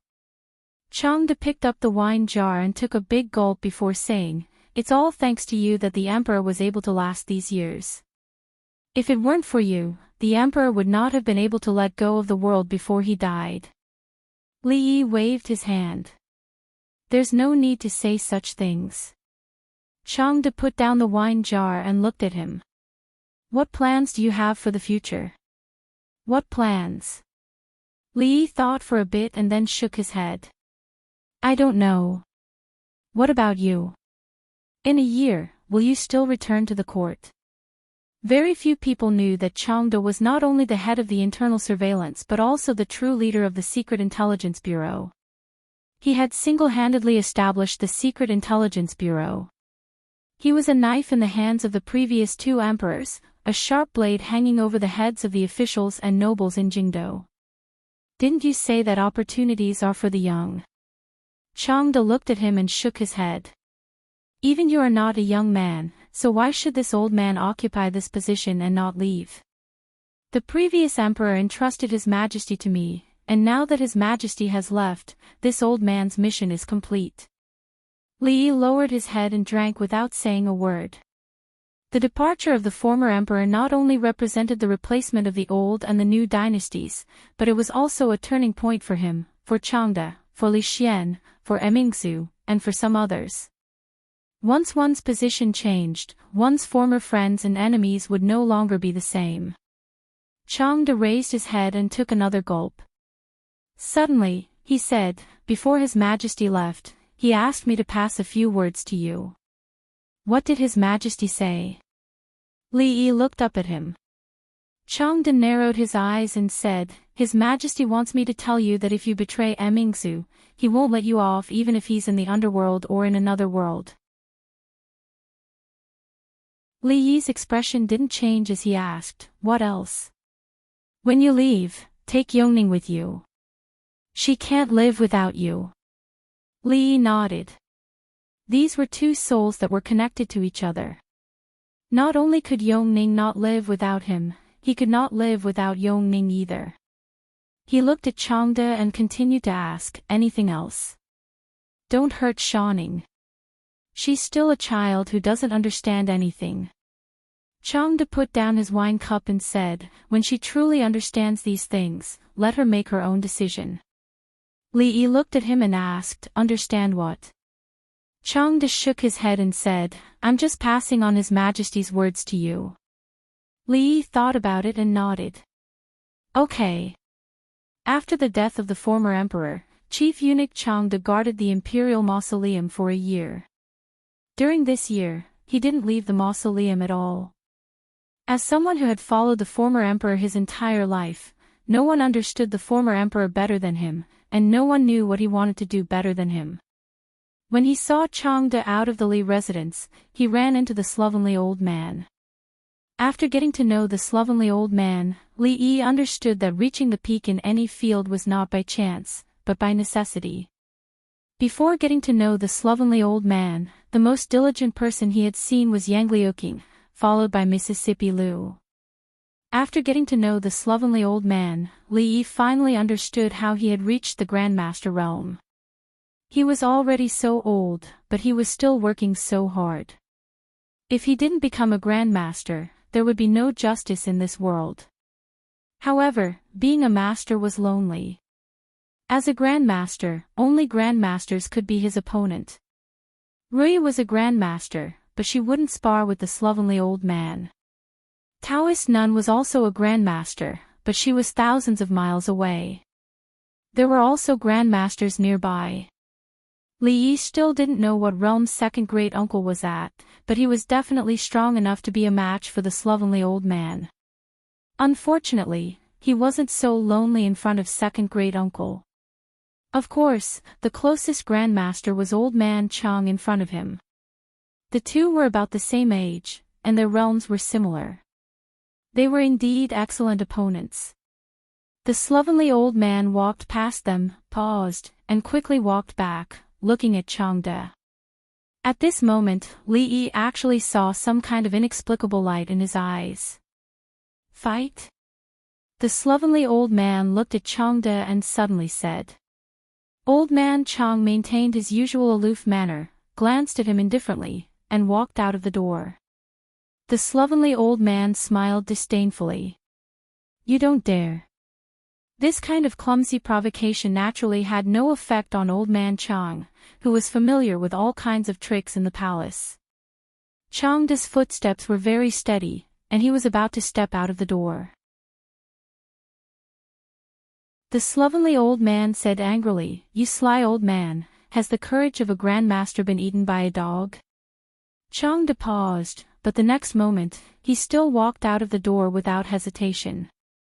The slovenly old man thought for a moment and said calmly, You don't have a dick. Li Yi suddenly felt a chill run down his spine. Then, he heard a familiar, cold voice. Since you want to die, I'll fulfill your wish. He ran inside, shouting as he ran, Rui, Rui, come out and watch the show. Mississippi Lu was in the room, writing at the desk. She was probably dealing with Lu Meng's matter. The current her was becoming more and more like a qualified chief of Wulin. What's the matter? She looked up at Li Yi, who had suddenly barged in, and asked. There's no time to explain. Let's go out first. Li Yi grabbed her arm and ran outside. A battle between grandmasters was not something that could be seen every day, especially when grandmasters fought with their lives on the line. Mississippi Lu was only one step away from this realm. After watching it, she might have some feelings. There was no need for Li Yi to explain it all. Mississippi Lu was pulled out of the door by him. When she saw the two vague figures outside, she had already stopped and could not look away. Li Yi only saw two shadows, and could not help but ask curiously, How is it? Who has the upper hand now? Don't talk. Mississippi Lu reached out to cover his mouth. Li Yi moved her hand away and smelled a familiar fragrance. He spat a few times, and then looked at the field again. Old man Chang might really be fighting with his life this time. He fought from the ground to the top of the wall, from the top of the wall to the sky, and finally from the sky to the ground. Li Yi could not see their moves clearly.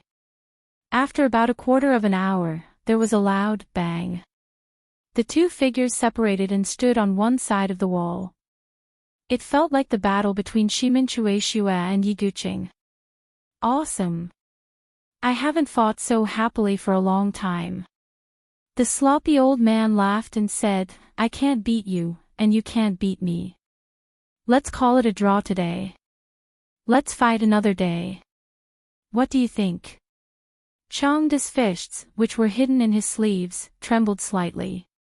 He looked at him coldly and jumped off the wall. Without saying anything, he turned around and left. Seeing him leave, an unnatural flush appeared on the sloppy old man's face.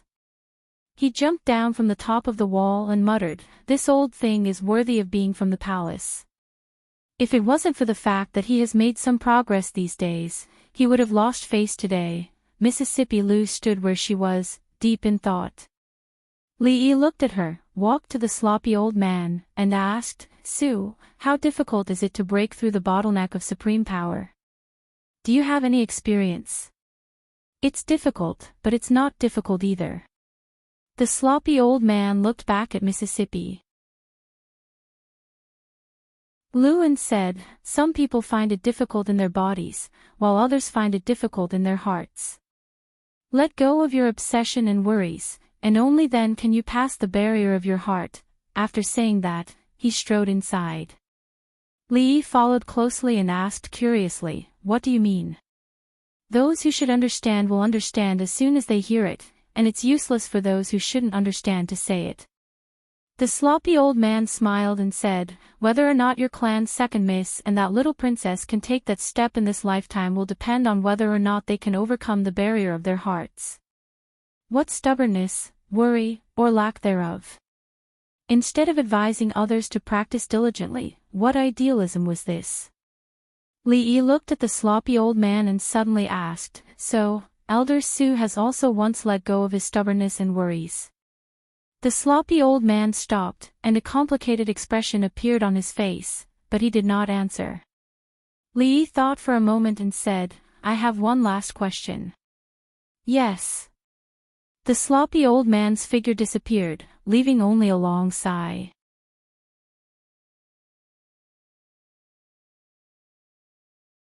Chapter 976.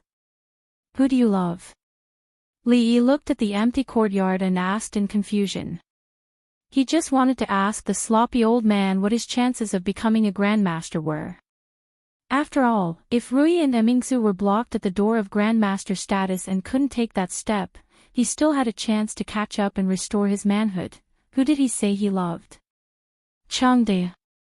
He had heard of friendship forged by fighting, but he had never heard of gay love forged by fighting. Could it be that the two of them had fallen in love with each other and developed into a gay relationship? Hearing a voice coming from behind, Lee looked back and saw the old woman standing at the door looking at him. Come in with me for a moment. The old woman turned and walked into the room. Lee didn't hesitate and followed. The old woman had always been very concerned about the Lee family. This time, she had set the date and written all the invitations. All she had to do was wait to send them out, but it was a national funeral. She felt a bit regretful. After the 1-month deadline, she mentioned it to him twice in a vague way, but he deliberately avoided it. It seemed that he couldn't wait any longer. The old woman put away the wine jars in the room and said, the previous emperor treated you and the Lee family well when he was alive. You should be grieving when the previous emperor passed away. But the dead are gone, and the living must live on well. You still have Rui, Zumo, and Dwainer. You shouldn't be overly sad. Lee smiled and nodded. I know. In the beginning, his mood was indeed gloomy for a long time. That was because ever since they first met in Qing and Fu, there had been no relationship between the ruler and his official. They were ruler and official, and they were also friends. Even though he had always been mentally prepared, when the day really came, it was still difficult to accept. But just as the old woman said, the dead were gone, and the living must live well. Being overly immersed in the sorrow of the past was irresponsible for the future and the performance of a coward. His Majesty didn't come today. The old mistress nodded slightly and suddenly asked. As an emperor, Li Xian did not attend to his duties. Every day, he would visit the Li family. Occasionally, it would be Li Yi and Rui. Li Yi explained to the old mistress, he didn't come today. Rui and I just came back from Lotus Garden. Madame Dowager looked at him and asked, you and His Majesty have known each other for 4 years, right? Li Yi thought about it and said, less than 4 years. He and Li Xian first met in July of the 1st year of Jinghe. Now it was March of the 5th year of Jinghe. There were still 4 months until the 4th year. 4 years is not a short time. The old mistress sighed and said, it is the Li family's fortune to be favored by 2 emperors. But you must remember that His Majesty is His Majesty. He is no longer the Crown Prince Li Xian of the past. It was said that being in the emperor's company was like living with a tiger. Since ancient times, there had been countless cases of good bows being hidden after the birds had been killed. It seemed that emperors were supposed to be cold and heartless. Most people, including the old mistress, thought so too. But none of the emperors that Li Yi knew were like this. The previous emperor was benevolent, not only toward the court but also toward people. After Li Xian became emperor, his temperament did not change at all. He was not a qualified emperor. He was straightforward and free. The things that the old mistress worried about would not happen, at least for the time being. But even though he believed in Li Xian, others did not. Since ancient times, heaven, earth, emperor, and teacher have to respect etiquette and ethics. The old mistress looked at him and sighed again. She said, "I know that you and His Majesty are close friends, but people's hearts change. For the sake of the Li family, you must be more careful and not fall too deeply into it." Li Yi thought for a long time and then lowered his head. He said, "Grandson will remember. I still envy you. You only have the title of Golden Ziguang Doctor." Li Xian put his hands behind his head as he lay on the rocking chair. Looking at the sky, he murmured, "Beautiful wives and concubines, no worldly affairs, free and unfettered. What more can a husband ask for in life? You want to take concubines?" Li Yi sat by the stone table and looked at him. He said, "If you want to do it, then do it. Your harem is so empty, it should be enriched." Li Xian looked back. The two women should be in the room. Only then did he relax. He said, "We are not the same. I only need Qin her." Li Yi suddenly asked, "How is your brother Xin?" "Brother Xin?" Li Xian thought for a moment and said, "He has already graduated from the Mathematics Institute. I feel that he is more suitable for our Academy of Sciences. I don't know where the Ministry of Appointments will send him, so I am preparing to headhunt him." Then he felt that something was wrong. He looked at Li Yi and said, "Don't try to change the topic. I, the Emperor, am not as free as you, the Marquis. This is too unreasonable." Li Xian was clearly brooding over this matter. He hesitated for a moment and said, "Prime Minister Qin has already resigned 3 times and I persuaded him to come back. The Qin family has suffered such a great change. Prime Minister Qin is disheartened and his health is not as good as before. If he has made up his mind, I will allow him to retire. After Prime Minister Qin's resignation, the position of the right minister will be vacant. Only you can take this position. At that time, you and Mingzu will be in cahoots." Li Yi pointed at Li Xian, looked behind him and said, "He is cursing you."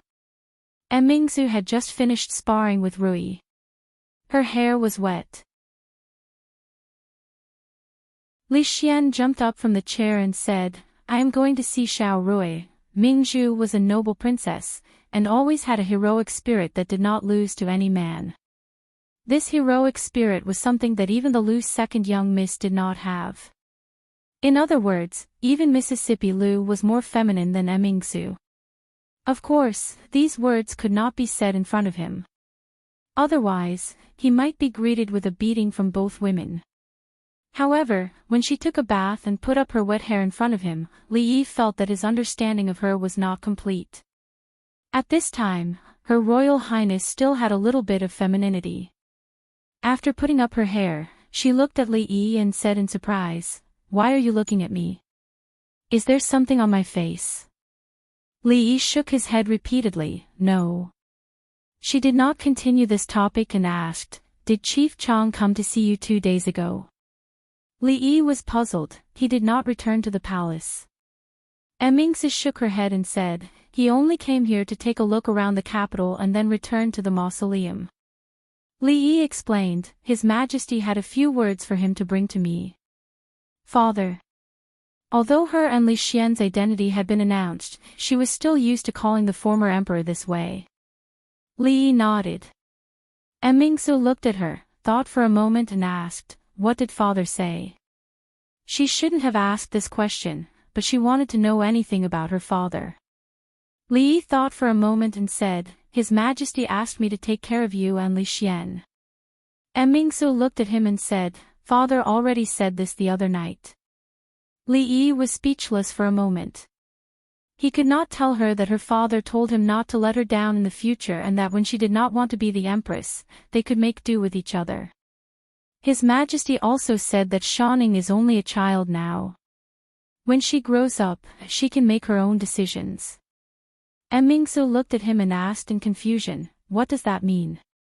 Yes, sir, what does that mean? The girl ran out of the room, thought for a moment and said with some dissatisfaction, I am already 14 years old, I am not a child anymore. Li Yi patted her head and said, When will you stop saying that you're not a child anymore? You're not a child anymore. The dizzy girl nodded and said, When that time comes, will I be able to make my own decisions? Li Yi nodded, This is your father's verbal order, it is the same as an imperial edict. I knew father treats me the best. The girl smiled excitedly and her eyes flashed. She murmured, Can I make my own decisions? I will ask Brother Xian to write an imperial edict when I go back.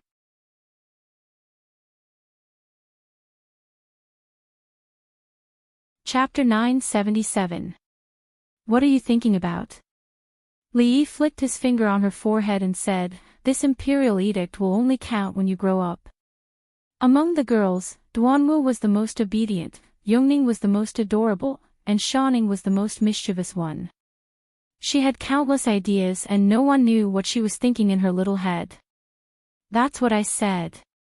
Xiaoning covered her forehead and ran away with a chuckle. Soon, she ran back and asked, Then how old is considered to be grown up? Li Yi rubbed her hair and said, You will know when you grow up. After Xiaoning ran away, Li Yi thought of what just happened and turned to Mingsu and said, Li Xian doesn't think before doing things. You should suppress him. You mean the position of the right minister? Mingsu thought about it and said, But I think this position is quite suitable for you. Don't you want to be in cahoots with me? Cahoots. Li Yi shook his head and asked, Who's the wolf and who's the bay? Mingsu thought about it and said, I think it's the bay. I like to be in the top. Since the death of the former emperor at the beginning of the year, the court was generally peaceful. It wasn't until April that there was another disturbance. Prime Minister Qin resigned many times. After the emperor agreed, he was conferred the title of Special Minister. This was also a non-official who didn't directly participate in the court affairs. His position was even higher than the Minister of Honor. He had the right to attend the court meetings and greet the Prime Minister. The left and right ministers were the two towering pillars of the court. Now that one of them had fallen, it was natural to build another one. In recent years, the court of the Jing Kingdom was becoming younger. There weren't many senior officials like Prime Minister Qin and Prime Minister Shen left. Because of their old age, they weren't suitable for the position. A country could live without a ruler, but it couldn't live without a prime minister. In the court meeting at the beginning of April, the ownership of the right minister's position was naturally the most important. The imperial court tended to be younger, but it was not to the extent that there was a gap between the old and the young. The Wang family, the Shen family, and a limited number of officials with experience and ability could all be choices. There was no need to consider the Shen family. In the imperial court, it was impossible for the left and right ministers to come from the Shen family. The Shen family would not participate and the officials would not agree. The other officials were at a disadvantage in the struggle for the position of prime minister, either because they did not have enough experience or because they did not have enough background. On the surface, the Wang family had the greatest hope. Because of the empress, the officials were almost certain that the Wang family would rise to a higher level this time. However, His Majesty stood his ground against the opinions of the masses and wanted to bestow the position of right minister to County Marquis Li. This made all the officials' jaws drop. Although His Majesty favored County Marquis Li, he had to be fair to all the officials in the imperial court. It was a bit too much to be swayed by emotions and want to pile all the good things on County Marquis Lee. What's more, the position of Prime Minister was not a cabbage. It was the cornerstone of the imperial court. It needed both ability and experience. No one doubted County Marquis Lee's ability, but his experience, forget it, let's not talk about experience. In the past 2 years, a certain atmosphere had been formed in the imperial court. They only talked about ability, not experience. If you can do it, you can do it. If you can't, you can replace someone else. Don't mention who your father is or who your grandfather is. Of course, if the two people's ability was similar, it would depend on the father or the grandfather. As for County Marquis Lee, no one doubted his ability. Because he was too capable and too young, they didn't care about the lack of experience. They didn't even care about whether there was such a precedent, but the problem was, he was lazy. Although he held a high position, many of the officials could only see him once a year at the imperial court. He was the dean of the School of Mathematics, but he only treated the School of Mathematics as a fishing ground. He was capable, but he was lazy. If County Marquis Lee really became the Prime Minister, what was the difference between the imperial court and having only one Prime Minister? At that time, Prime Minister Shen would have to deal with all the affairs in the imperial court alone, and it would not be long before he resigned and retired. Li Xian's idea naturally attracted the opposition of the officials. Of course, for them, County Marquis Lee had no other shortcomings except laziness. Their opposition was still very vague. Even so, the atmosphere between the emperor and the officials was still a bit unpleasant. Li found that he knew Li Xian better than himself. Could this guy's brain really not work a little bit? You can leave the position of the right prime minister to the Wang family or Dong Wenyun. Li looked at him solemnly and said, "Don't give me any more trouble. If you dare to make me prime minister, I will immediately leave the capital. I know you don't care, but I just don't like how they act." Li Xian snorted coldly and said, "Since I, the emperor, can't decide anything, why do they want me to be the emperor?" Li looked at him and asked back, "Do you think you can do whatever you want as the emperor?" Li Xian waved his hand and said, "The more they want it, the more I don't want to give it to them." "The more you don't want it, I still have to give it to you." Li thought for a moment and said, "Since it has come to this, in fact, what I said just now was all a lie. As a scholar, who doesn't want to become a general and become a prime minister? I refused because I know that the more I don't want it, the more you want to give it to me. This is the simplest way to advance by retreating. Do you understand?" Li Xian looked at him and frowned. "So, you also want to be the prime minister?" Li nodded solemnly and said, "Now that it has come to this, I won't hide it from you. I really want to be the prime minister." "If you want to be the prime minister, you should have said so earlier." Li Xian slapped his thigh and said, "If you had said so earlier, would have agreed when Prime Minister Qin resigned for the first time. I was afraid that you wouldn't be happy. Now, I will issue the decree in the morning court tomorrow. One must abide by the rules. Those who don't play by the rules should be struck by lightning. Young master, old Lu is here." Just when Li Yi was wondering why he became so despicable after becoming the emperor, Fang came in with County Magistrate Lu. Lu Dao could be said to be the epitome of the saying, "One never comes to a temple without a cause." Every time he came, there must be something big. And it was something bad. Therefore, Fang privately called him a jinx. "Lu Dao greets your majesty." Lu Dao first bowed to Li Xian respectfully before turning around and bowing. "Lord Li," Li Yi looked at him and asked, "Lord Lu, could it be that something big has happened this time?" Lu Dao shook his head and said, "It's nothing big. It's just that 2 young men were jealous of a girl in a brothel and tore down a brothel. Both of them were slightly injured and are now being detained by the county government. There was no need for Lu Da to make a trip here just to tell him about the fight between the 2 playboys. Li thought for a moment and asked, I'm guessing that one of the young men should be surnamed Li, right?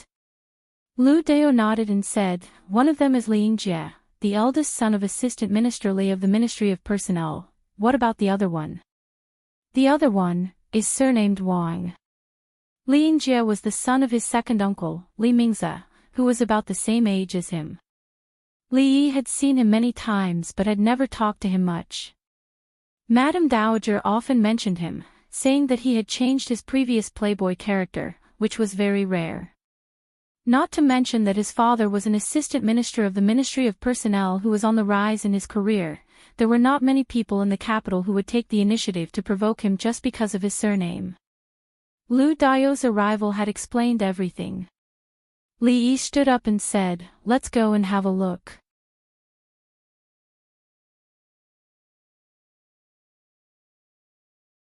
Chapter 978.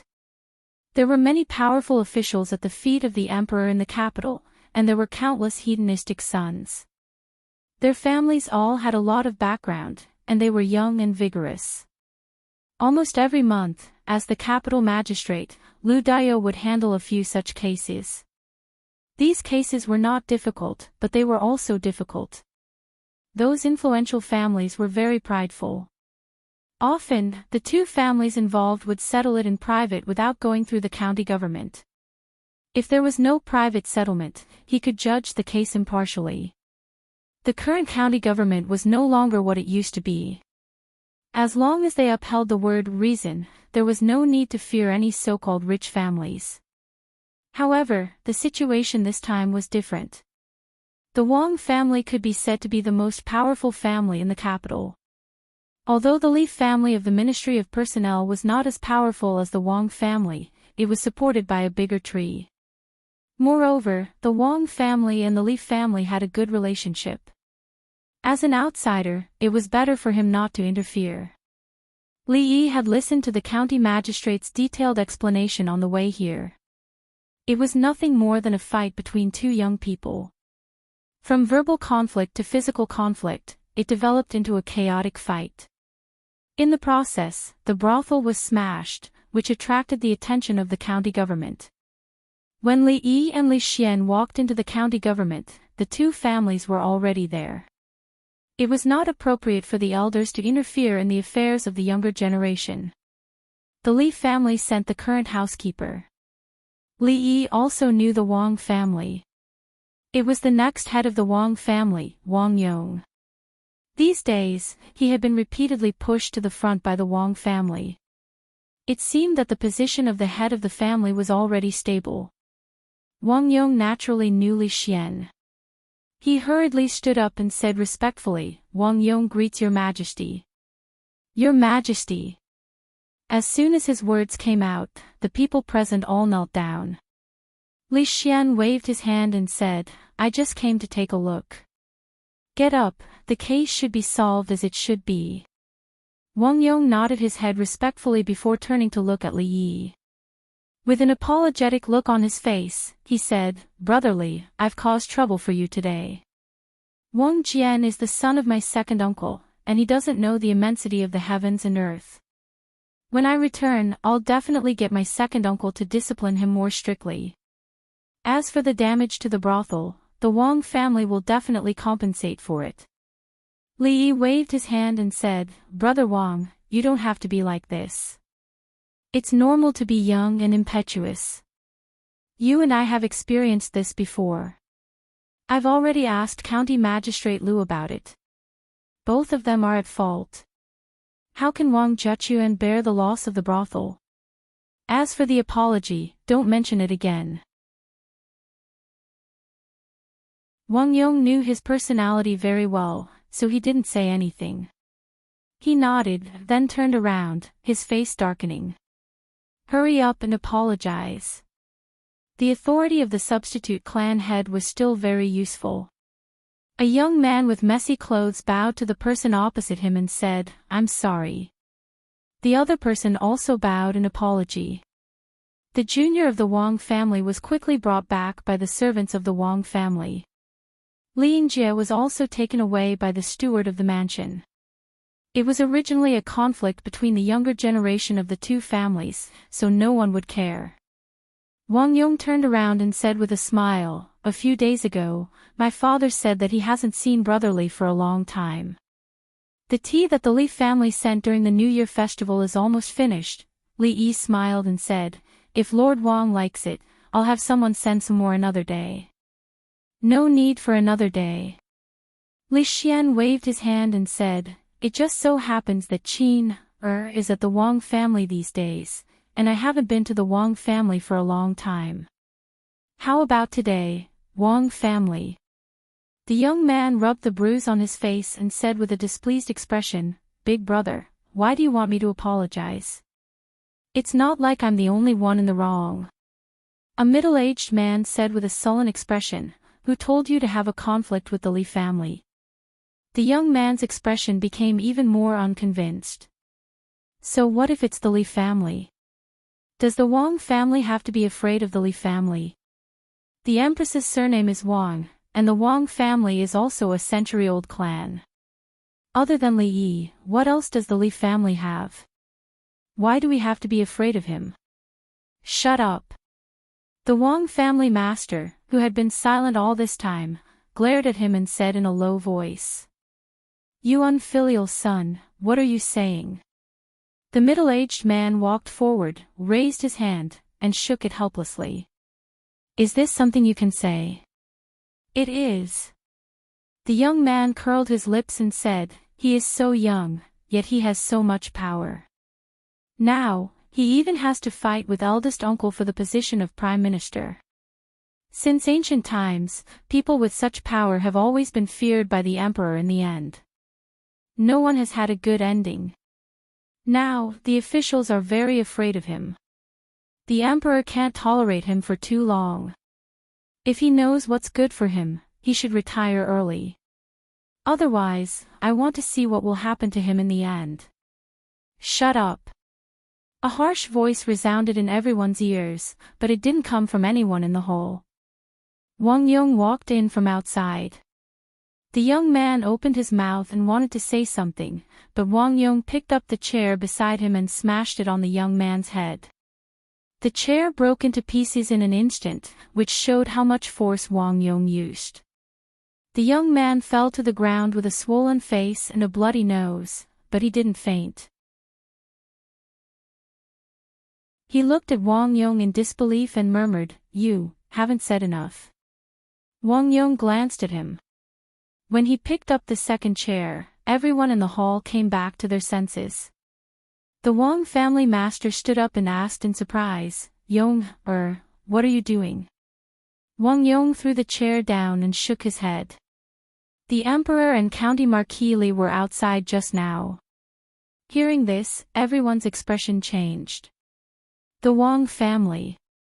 Li Xian's face was gloomy and his eyes were filled with disappointment. Li Yi smiled and said unconcernedly, "He can't represent the Wang family."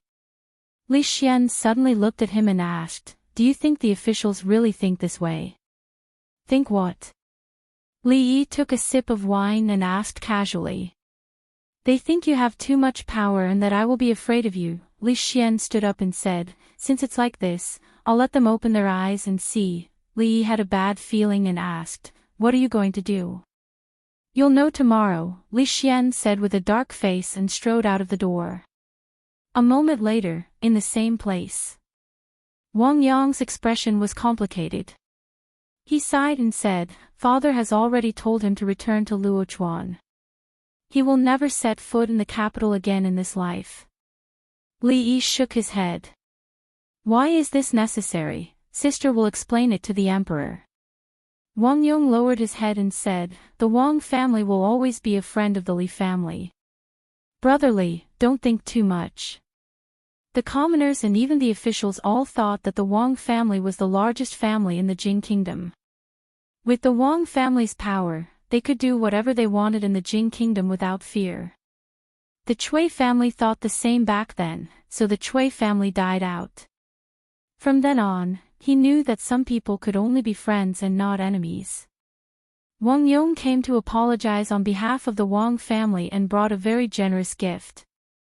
Li Yi had to accept this gift.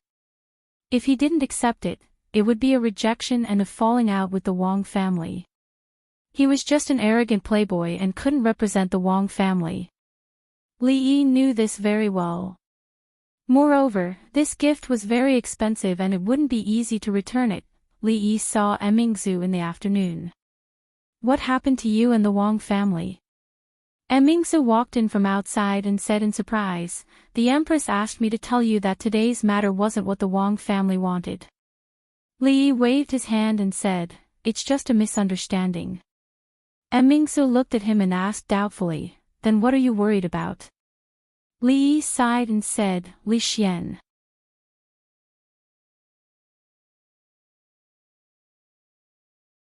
Chapter 979. When the previous emperor was on the throne, he was diligent in governing the court. Unless he was seriously ill or under special circumstances, morning court was rarely interrupted.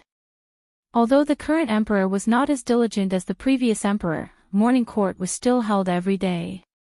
It was just that the person presiding over the morning court was changed to the eldest princess. The civil and military officials were used to this. It was not strange to not see the emperor during morning court, but it was strange to see the emperor. Thus, when they stood neatly in the court and saw the eldest princess and the emperor walk out from both sides, they were a little surprised. Today was not the first day of the lunar year, nor was it a special day. It was rare for the emperor to come to court. As for whether the emperor regretted his previous slacking, it was not something the officials could guess. After the slight surprise, the morning court was held as usual.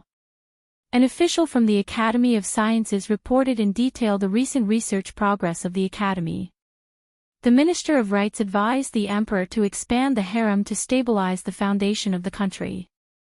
A senior censor said that the prime minister could not be left vacant.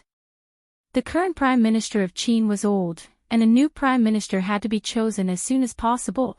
The emperor highly praised the research of the Academy of Sciences and ignored the Minister of Rights. He looked at the officials and slowly said, I already have a candidate in mind for the prime minister position. There is no need to say more.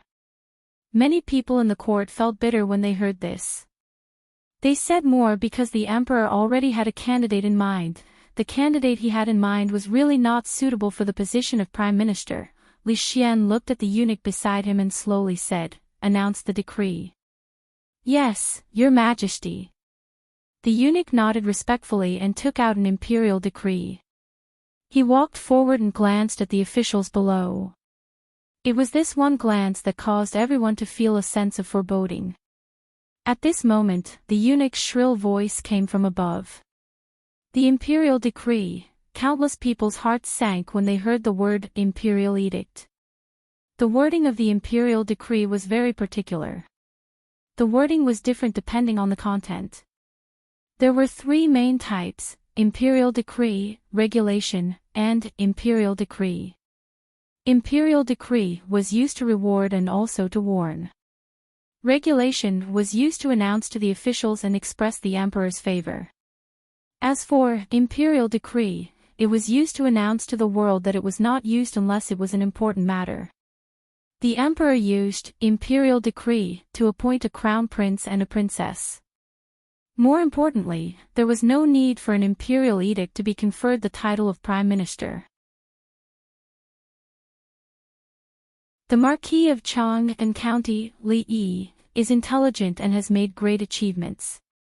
Since the early years of Jinghe, he created Tian Fa, offered horseshoes, changed interrogation by torture, repelled the enemy, opened the school of mathematics, and stopped the flood. The eunuch was still reading aloud. The ears of the hundreds of officials in the hall were buzzing. Marquis Li Yi of Chang and County. Sure enough, sure enough. As expected, His Majesty did not listen to his advice and insisted on making County Marquis Li the Prime Minister. He would be the youngest Prime Minister in the history of the Jing Kingdom, and the laziest Prime Minister. Immediately, the faces of several censors and old officials changed. They stood out from the crowd. Before the imperial edict was finished, they were not allowed to interrupt.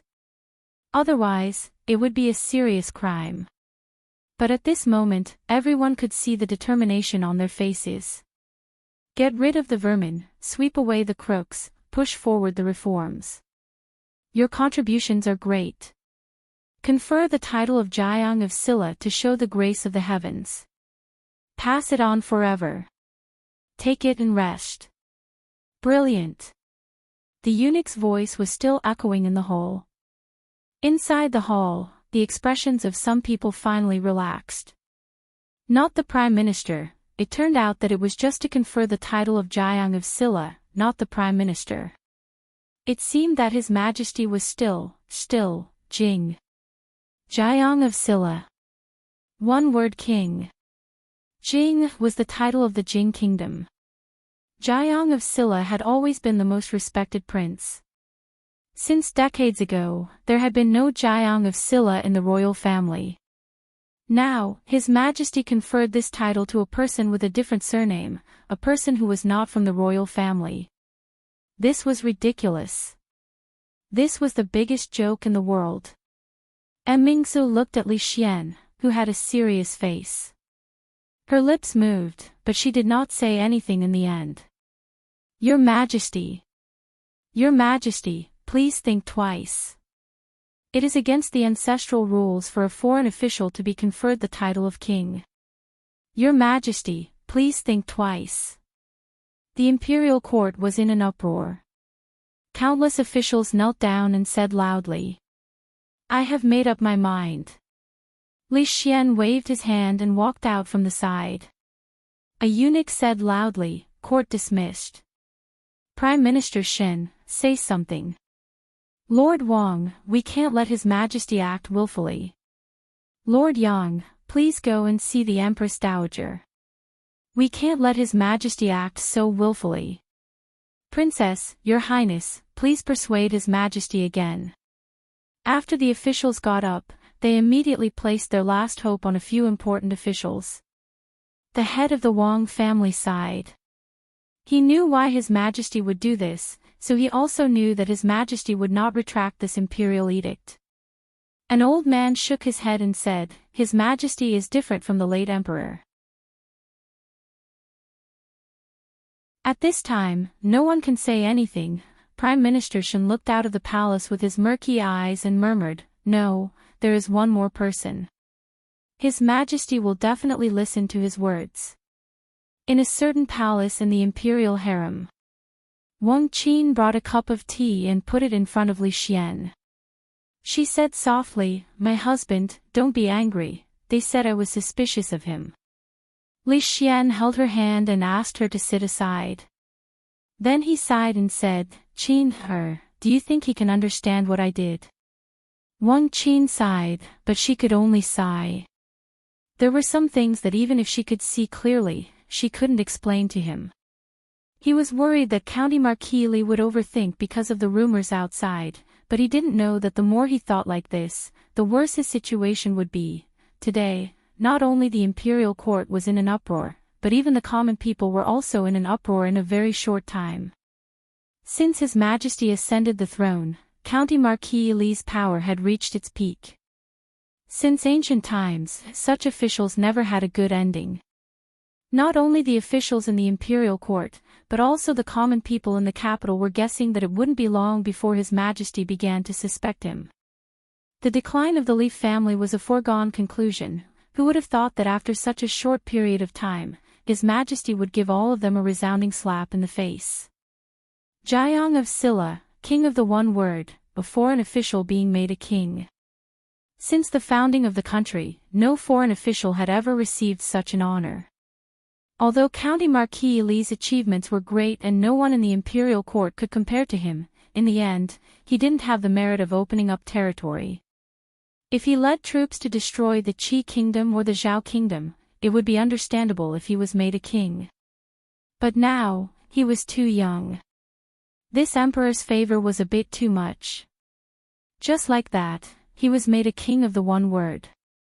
The emperor had directly expressed his attitude. In the future, who in the entire capital would dare to provoke the Li family? The Li family. The head of the family being made a king was a great honor. The entire manor was in jubilation. Li Yi had just sent off the worried old woman and sat back in the courtyard. He rubbed his slightly swollen head when the princess walked in from outside. He sighed and said, "Didn't we agree to have you stop him?" Mingzi shook her head and said, "You know that no one can stop him if he wants to do something. Why do you have to stop me?" Li Xian walked out from the back and said, "You have done so much for the Jing kingdom and the world. What is a mere king? Have you not counted how many foreign officials have been made kings since the founding of the Jing kingdom?" Li Yi shook his head and said, "You don't care what the court officials think or what the people think. I don't care what they think." Li Xian looked at him and said seriously, "I only care what you think."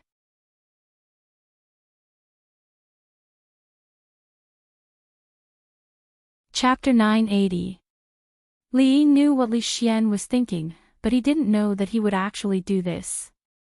Jiang of Silla, king of the One Word, was practically the person with the highest status in the Jing kingdom, other than the emperor. This was what it meant to be under one person and above millions.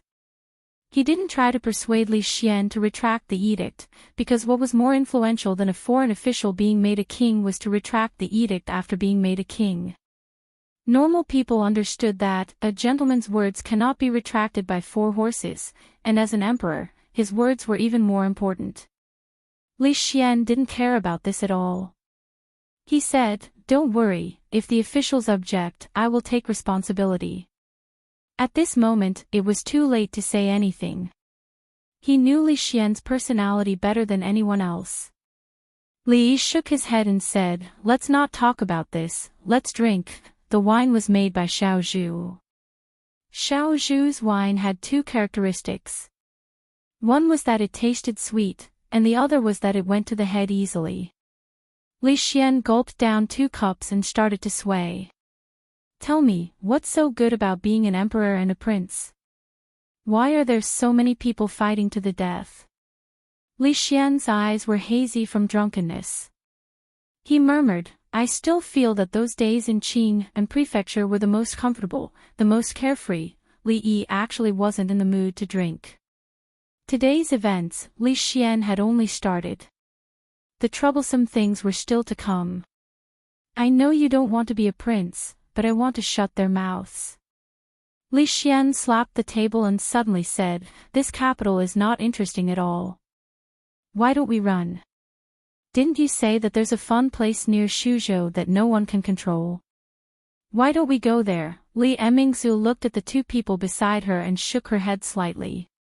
The person who least wanted to be an emperor had become an emperor, and the person who least wanted to be a prince had become a prince. Sometimes, things in this world were so ironic. She stood up and lightly tapped Li Xian's shoulder. He immediately fell asleep on the table. She sat back down and looked at Li Yi, asking, "What should we do now?" Ever since Li Xian succeeded to the throne, Li Yi had been aware of certain things. However, he hadn't expected that Li Xian's sudden action would push a certain contradiction to the peak. "I don't know." He shook his head, looked at her and asked, "Are you hungry? I'll cook you a bowl of rice." "I'm not hungry." Mingzi shook her head. "1 egg or 2? 2. Reincarnation was a technical job. If one was born in the family of an emperor, king, general, or minister, they would not have to worry about food and drink for the rest of their lives. They would enjoy endless glory, splendor, and wealth. If they were born in a commoner's family, they would be born a notch lower than others. They would need to put in more hardships and effort than those people to earn a good future, but they might not be able to catch up to those people. Among these, the best situation was to reincarnate into the family of an emperor. Without any effort, they would be born princes and princesses. Children born in poverty might be able to change their fate with hard work and become a general and minister, but their birth had already determined that the highest they could achieve in this life was to become a general and minister. If they wanted to go one step further, they could only pray for a good reincarnation in their next life.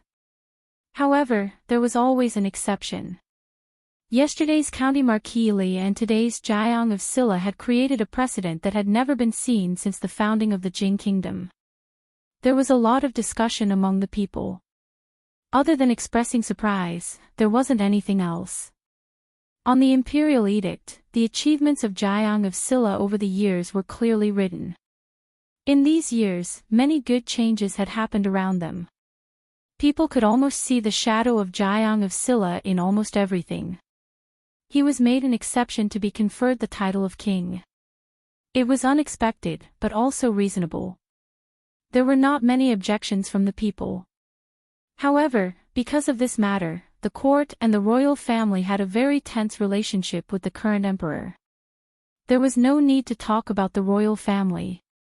They all came from the Li family. How could they easily allow an outsider to interfere? Led by a few old members of the royal family with the surname Li in Jingdo, they protested to the emperor. The princes outside had not received the news, but presumably, they would not agree. In the court, there were already some complaints about the emperor's stubborn insistence on making County Marquis Li of prime minister. Now, the emperor did not make him prime minister and directly made him a king. In the future, when the prime minister saw him, he would also have to bow, following an emperor who would flip the table at the slightest disagreement. It was really a headache. Whether it was the people, the court, or the royal family, Li Yi did not pay attention to any of them. After being conferred the title of king, he did not even invite guests to celebrate. There was no difference from the past.